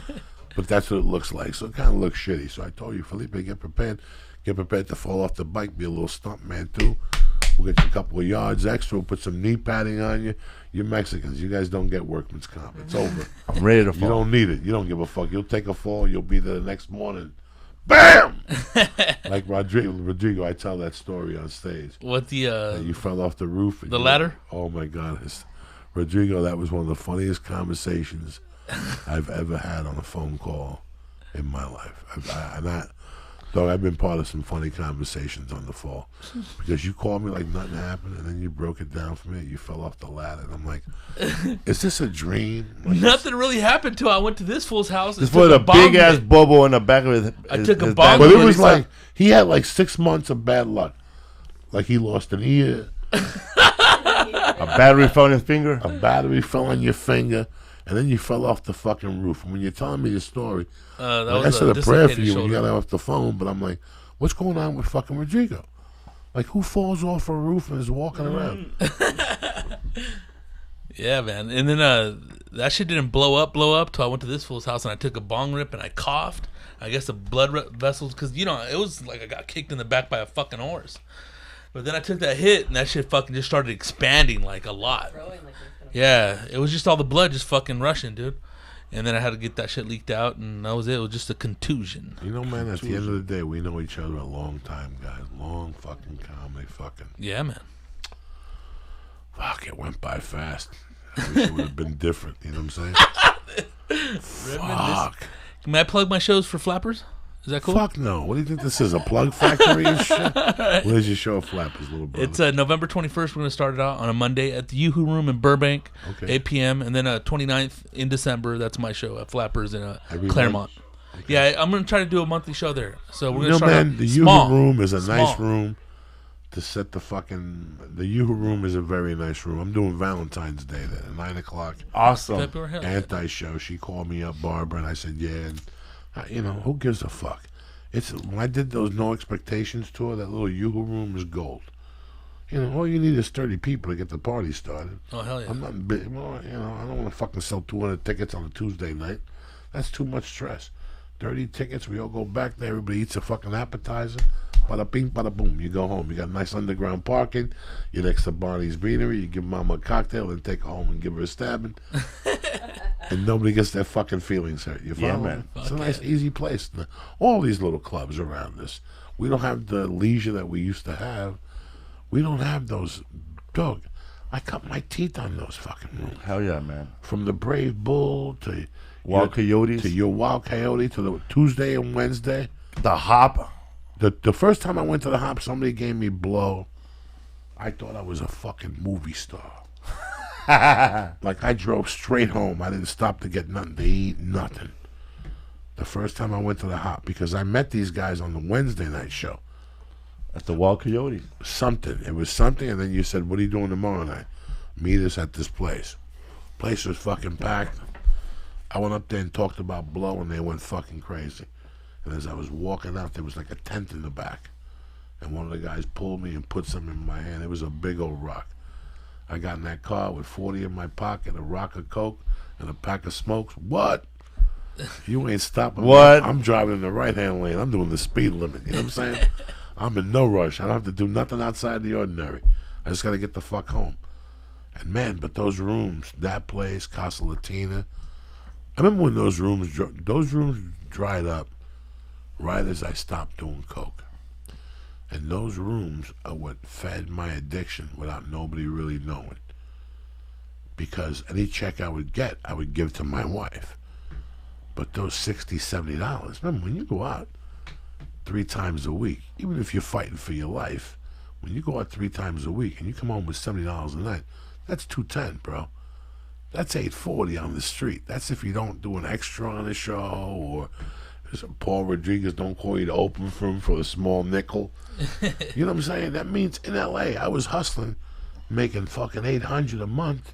Me too. In 20s, going home, putting gas money, stopping at the taco place off the 5, the one that Mexicans don't like, but I fucking love. And doing the VFW for Gilbert. The BFW for Eating those Gilbert. good ass tacos across the street. Oh my that's God, the burritos, food though. truck and Oh, the fucking my God. tacos lead. Your head And will the blow bootleg up. movie. And it's called Delaware. Delaware, right? That's where he lives, Delaware. We used to go down there for $40 for the VFW. Yeah, PCH. But the tacos were 50 fucking cents. Wilmington. Wilmington, not Delaware. Wilmington. Big Wilma shout out. And then we used to go to one other place where it was scary. The stage used to shake. On like Wednesday nights in West Covina, it was out there, dog. And I remember me, you, 8 of us would go on stage for $40. And then we had the place in Pasadena for a while. Yeah, Q's. Q's. Wow, the fucking years have gone, brother. We're still in the game. Your brother tapped out. Then and then Tuesday nights at that place in Hollywood. It didn't pay though, but it was a good place to hang out. Which one? Oh man, what's it called now? It was a Dublin's. Dublin's. I only went to Dublin's 2 times. Me That's too, all man. I needed. I didn't like Dublin's. That wasn't for me. Didn't pay. Well, it wasn't that they didn't pay. It wasn't our scene. it wasn't our scene. See, in those days, I used to get 12, 15, 12:30 spots at the at the Comedy Store, 4 nights a week. So I had something at 12:30. So what am I gonna do? Sit in my house at 9 o'clock at night? Fuck it, Felipe, what's going on? Come on down here, bro. We got something down here, $30. What the fuck? $30 is $30. You get there on E. You know what I'm saying? You got there on E. And you knew we were going to score the one place. As soon as I walk in, my fucking burrito was waiting under the light. Green pork burrito. I'm never going to lie to nobody how Felipe took care of me in that room. All I had to do was walk in, and sometimes it was in a to-go container. Or sometimes the Mexican waiter, the manager will give it to you. Joey, When am I up, dog? 3 later. Joey, Give me ¿cómo that fucking estás? ¿Cómo thing right estás? now. I would go down there with the hunger of 10 men, dog. Are you fucking kidding me? remember fucking Peter Chen? Oh my God! Poor guy, we would man. walk. You know, you have no idea what those rooms do for you. You know, until you sit back. While you're doing them, you're like, $30. Who gives a fuck? Fuck you. You're feeding Let me them. tell you something. Say what you want to say about that early G, dog. He was giving me $40 every Monday night. That dude kept me in cocaine for years. Up there in Bro. what was the name The of the room? Rumba Room? The Rumba Room. Monday nights. Monday nights, man. Come on. You say what the fuck you want to say. I love to kick him in the stomach, too. But at the end, Come on, bro. at the end, I got to put my hand down and go, dog, for about 1.5 years, you don't know what you did. The $40 I took on the longest yard were the $40 he gave me. I had $40, 3 cigarettes, and a joint. I went up there to do Monday. I was leaving Tuesday at 10. When that limo came to get me, and I had $40, you know what I felt like? Because I got to tip this fucking guy. I had to give him a 20. Bug. I got $20. I got on the plane with like fucking, movie stars. And I got a 20, 2 Camel Lights, which I was holding on to dear fucking life. You understand me?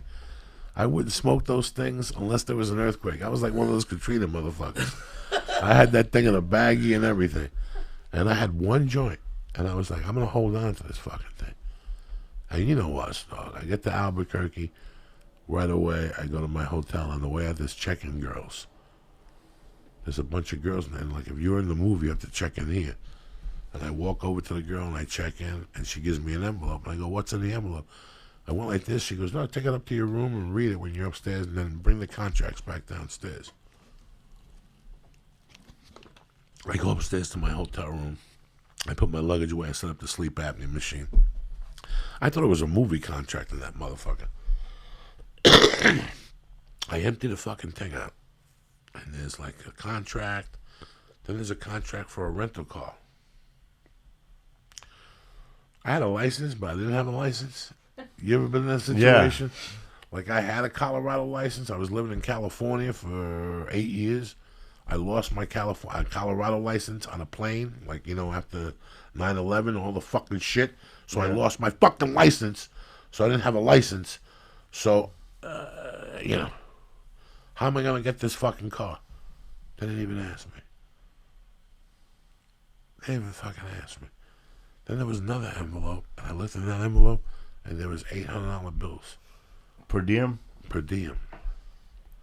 I walked to that balcony, I opened that motherfucker up, and I lit that fucking joint like I owned that hotel. You understand? And I smoked half of it. You know me. I smoked half of that motherfucker, I put it out, and I put a cup over it so the wind would blow it off the balcony, because that's the last joint Uncle Joey had. And I got a knock at the door from one of the bellmen, and he goes, excuse me, I have another contract for you. When he gave it to me, he goes, by the way, I have blueberry something and something else. And I go, what did you just say? And he goes, I could smell it in your room, and if you need any, I got blueberry something and something else. I go, where can I find you in 10 minutes? He goes, right downstairs at the desk. I went right down there with a yardstick, and he gave me a big old bag of this fucking, I was in heaven. You know, the first week I got to the longest yard, I didn't work. I went to Albuquerque, did a few jumping jacks. They had me walk around, and then they go, just go to the hotel. We'll call you when you need you. I would wake up, I would eat with the team, and then go back to my hotel room, smoke pot, watch TV, wait for them to call. If they wouldn't call by 5, I just cadoodle over to the set and see what they were doing. They'd all give me hugs. They go, you came at the right time, there's dinner. I would eat and then walk back to my fucking hotel. That's what I did for the first week and a half. How crazy. And they pay you. Hell yeah. How fucking crazy is that? Fucking crazy as fuck, but that's badass. I'm real happy for you, Felipe. You got shows, and you got that chick, right? She's hot. She's always hot. The chick that played Ugly Betty. Yeah. That's her name. America Ferrera, yeah. She's very nice to you. She's very nice on the set, yeah. Everybody would know, even that guy from the Kids in the Hall. When you're on the set, can you believe that you were homeless at one time? That you I can't smoked believe crack? it, man. Can you imagine if you raised your hand and said, guys, before we even do this, you know I smoked crack at one time. Before you start, man, can I let everybody know that I ordered Arm & Hammer baking soda and a big spoon for room service? One of the funniest stories of all time, dog. One of the funniest fucking things I ever heard in my life. One of the funniest calls I ever got on a Monday morning, ever. What? Ever. That just threw me off when Pete called me. That was one of the fun. I was just blown away. That's when I knew the power of Felipe. That's when I knew the power of drugs and Felipe. I knew there was Indian blood. All my suspicions were confirmed. You know what I'm saying? He lit the curtain on fire. I don't fucking know. I'm like, what are you talking about? And Pete was a sweetheart. Pete wasn't even mad. He got it.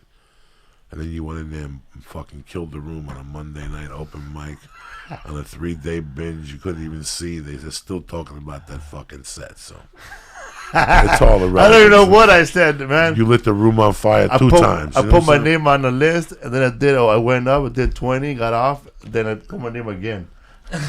You know, Felipe had teamed up that weekend. I forget his name is, and I wouldn't want to say it. Felipe teamed up that weekend with a kid that was a very interesting kid. As a matter of fact, I loved him at one point in my life. He was an innocent redneck who, dog, when you got cocaine, that motherfucker went off. Felipe, did he go off? He go off. He went off. White dude, I love crazy white people. That's why I don't like Starbucks. That's why I don't like none of that shit. If you're going to be white, you better be fucking crazy. I want you to be crazy, manager. Don't come through, because if not, it makes you like everybody else. Who gives a fuck? I like crazy fucking white people. I like rednecks, okay? Yeah. I like Elvis. I like anything fucking redneck. Hank Williams. Because they're rednecks, they have like I was telling somebody, I was trying to explain to you the other day, rednecks really run shit. Get a copy of the CMA Awards, whatever they did last week. And first of all, they took Beyonce off with the white chicks, the Dixie chicks singing. I'm not mad about that. That's got nothing to do with me. I didn't even give a fuck about that. What happened? That chick went up there. What's her name? Not the one that's married to McGraw. Not Faith Hill. That bitch is on her own planet. But the other blonde went up there. And she had a dress on national TV that was a 1/4 inch above that monkey. And it looked good on her, the dress. She looked beautiful. They were saying kind of stuff that was a little passe for 8 o'clock.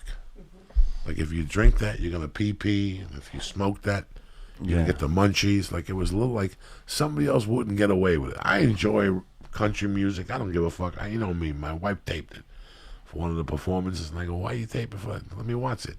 And I watched it for a little while. I thought it was fucking amazing. Like, you know, the quarterback was there. They tortured him. Yeah.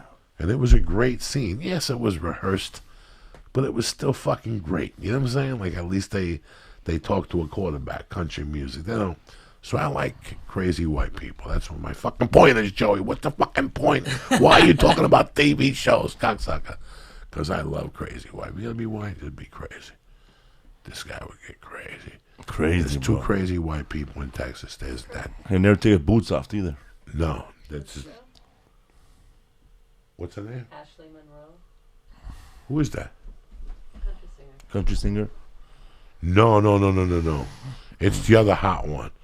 The other one that sings off the fucking charts. But, so this kid, whatever his name was, one time I had to drive from Houston to, it was 10 hours. And I remember him telling me, dog, listen, I'll cover the gas, but you gotta cover the 8 ball. I'm like, 8 ball? He's like, fuck yeah. And when we get there, they got 2 8 balls waiting for us. He had another white dude that was, when you have a warrant put out for you because you're married twice? Polygamy. He had Damn. The club. Polygamist. He had the club at this place. He was a magician, horrible. But he was coked up from A to Z. He made Joe Diaz look like I didn't have a problem at all. Hell yeah, I know that guy too. Oh, that's crazy. I love first crazy white dude I ever met. They would go was looking for that food after the show. in Colorado. I woke up one morning and I heard this southern accent. I'm like, who the fuck is in my living room? And I went out there, this dude's name was Carl. He was making me laugh my ass off. He was arguing with people about North Carolina basketball. You ain't got nothing to say, cocksucker. He was like, and where you from? California? Yeah, right. UCLA. Fuck that. Where you been the last 10? He was just dropping knowledge, and I became friends with him all those years. I think I was telling Lee a story one night where we were in a video store, and there was a guy with a windbreaker on, and he walked in, and he's like, what's happening, man? It was a crazy night last night. We got fucked up. And all of a sudden, he's like, man, I did so much coke last night, and there's a guy with his back towards us. And he could hear the conversation. I go, Carl, what the fuck? He goes, man, fuck him. He goes, I got fucked up last night. And all of a sudden, right in front of me, he starts picking his nose, right? And he takes out this boulder of a snot with this head attached to it. And he looks at it, and he goes, what am I? Like in his mind, I could see him thinking, like, what am I going to do with this thing? And in his mind, I could see it. And all of a sudden, he looked back at the dude with the windbreaker, and he just flicked it at him. And when it hit the windbreaker, it went like A little thump. And I'm like, this guy is originally crazy. Like, I like those guys. This is how this dude in Houston was. If you wanted to go, if you wanted to snort coke, this guy would snort coke. He took me to 2 places. He took me away for 2 weekends. The one weekend was Corpus Christi, where they tried to pay us with coke. Weren't you with us, Marilyn, when they came to the room and I told Marilyn to give me her stash?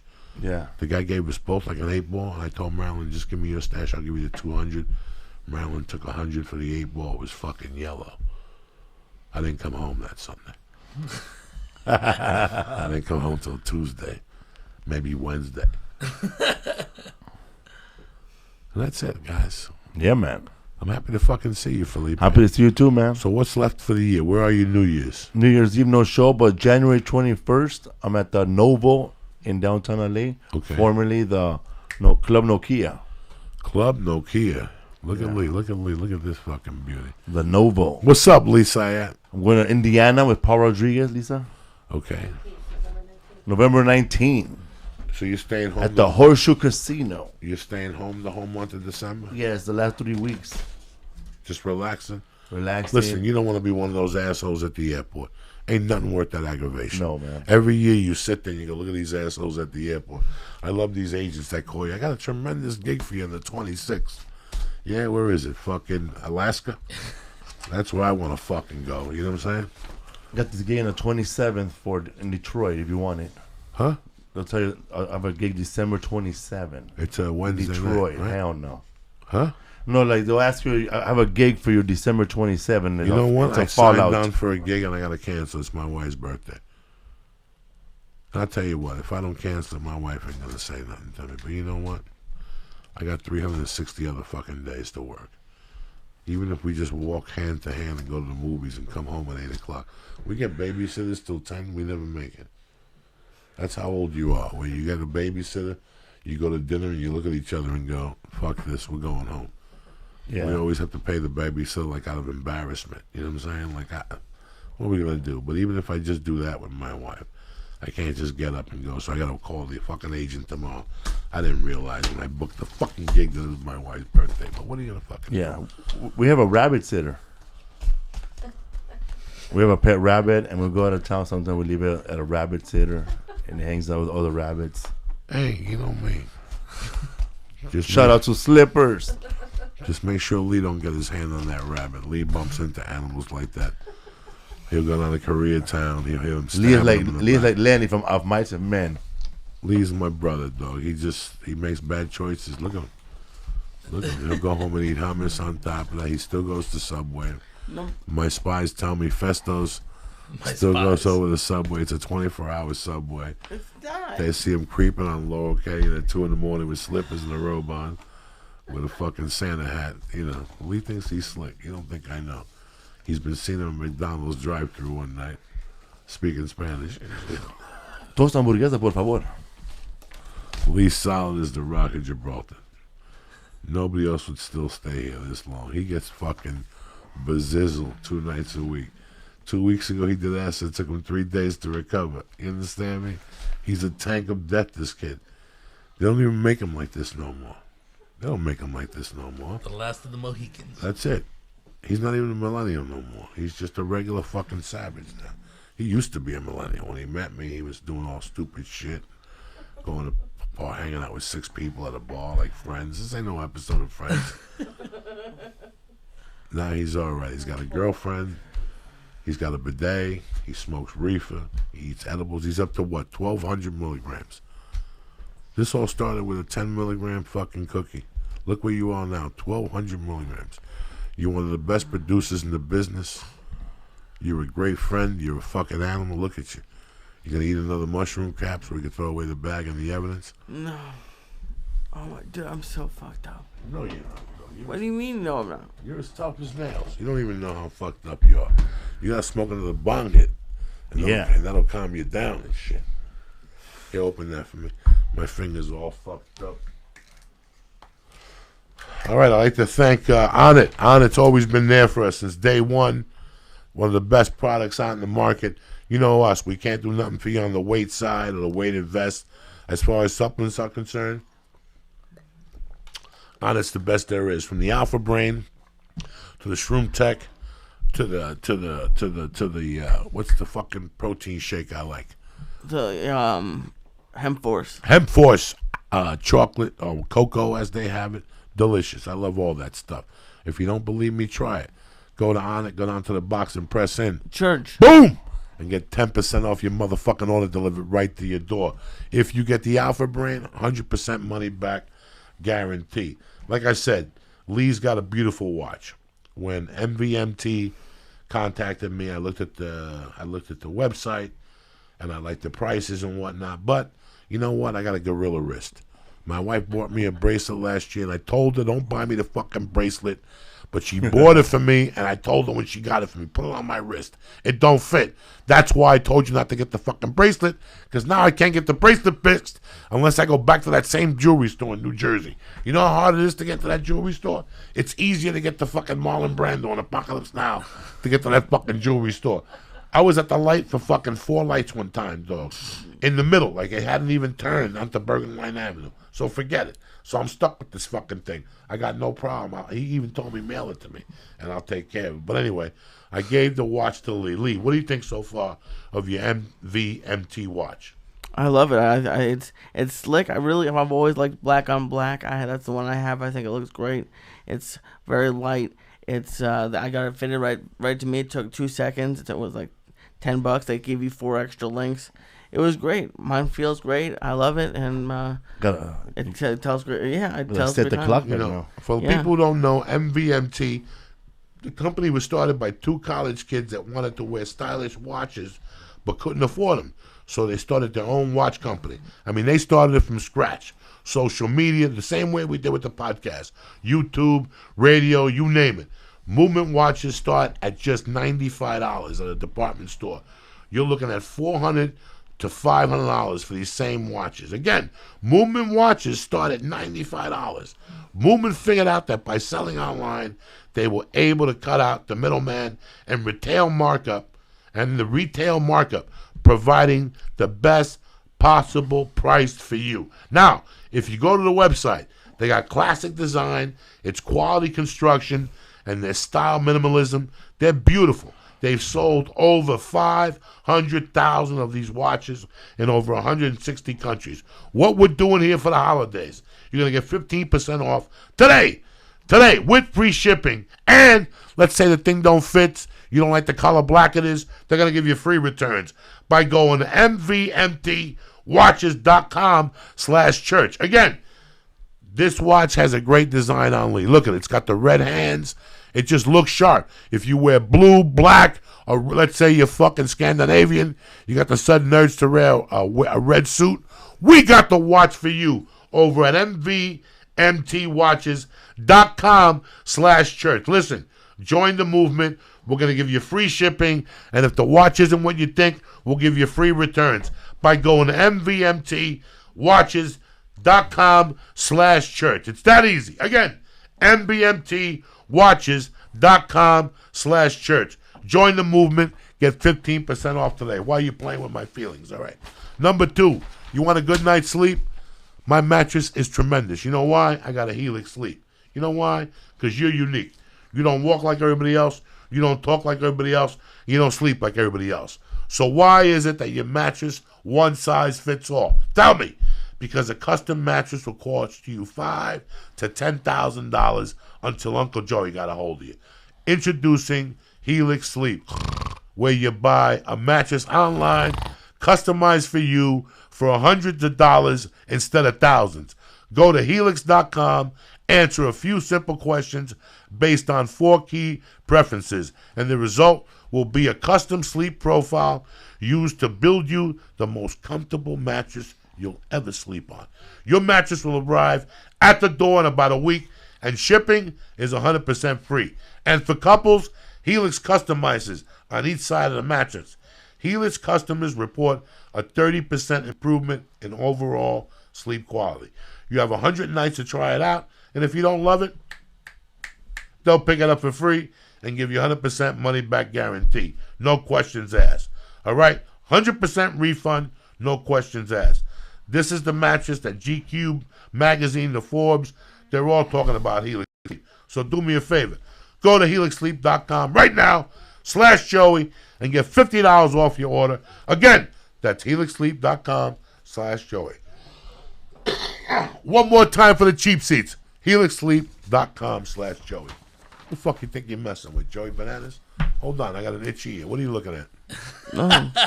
You're looking at me like I owe you $32. Relax, will you? These are jokes, Lee. These are fucking jokes. Lee, what do you like about Blue Apron? I love. You know what I love about it? It's teaching me to be better with my time, because you really have to be really good, quick. You have to have everything ready, and you have to. It's great. I love it. I cooked the what I loved last week, and I cooked on Periscope is the crispy chicken. I made mashed potatoes and spicy collard greens. I've never made mashed potatoes before. How good were the collard greens? Fresh. Oh my god, they were the amazing. Vegetables were fresh. Correct? Everything's fresh. Yeah, I had to clean them, and then we cooked them with oil and garlic. It was amazing. Oh my god. Everybody who eats Blue Apron, I get emails and people love it. And here's the beauty of it: for less than $10 a meal, Blue Apron delivers seasonal recipes along with proportioned ingredients to make delicious home-cooked meals. Blue Aprons knows that when you cook with incredible ingredients, the result is tremendous, all right? They got the highest quality standards for their community suppliers, family-run farms, and fisheries and ranches. Whether it's the Japanese ramen noodles to the wild-caught Alaskan salmon or the heirloom tomatoes, Blue Apron is bringing you the best. You want a diet? This is the way to do it right here, all right? Check out this week's menu and get your first 3 meals free with free shipping by going to blueapron.com/Joey. Again, you'll love how good it feels, you'll love how good it tastes, and you're going to create incredible home-cooked meals with Blue Apron. So don't wait. It's for you, the family. They got a family plan. They got a 2-person plan. You're going to love what they got to offer. Again, that's blueapron.com/Joey, blueapron.com/Joey. Hey, your career is hectic. You're on the move.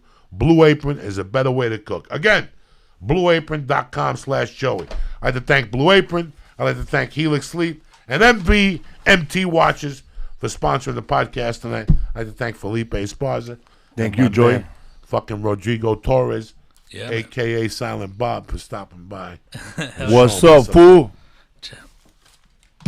Lee Syatt, how you doing? You all right, my brother? I'm doing good. All right, I'll see you motherfuckers Saturday night at the Foxwoods Casino.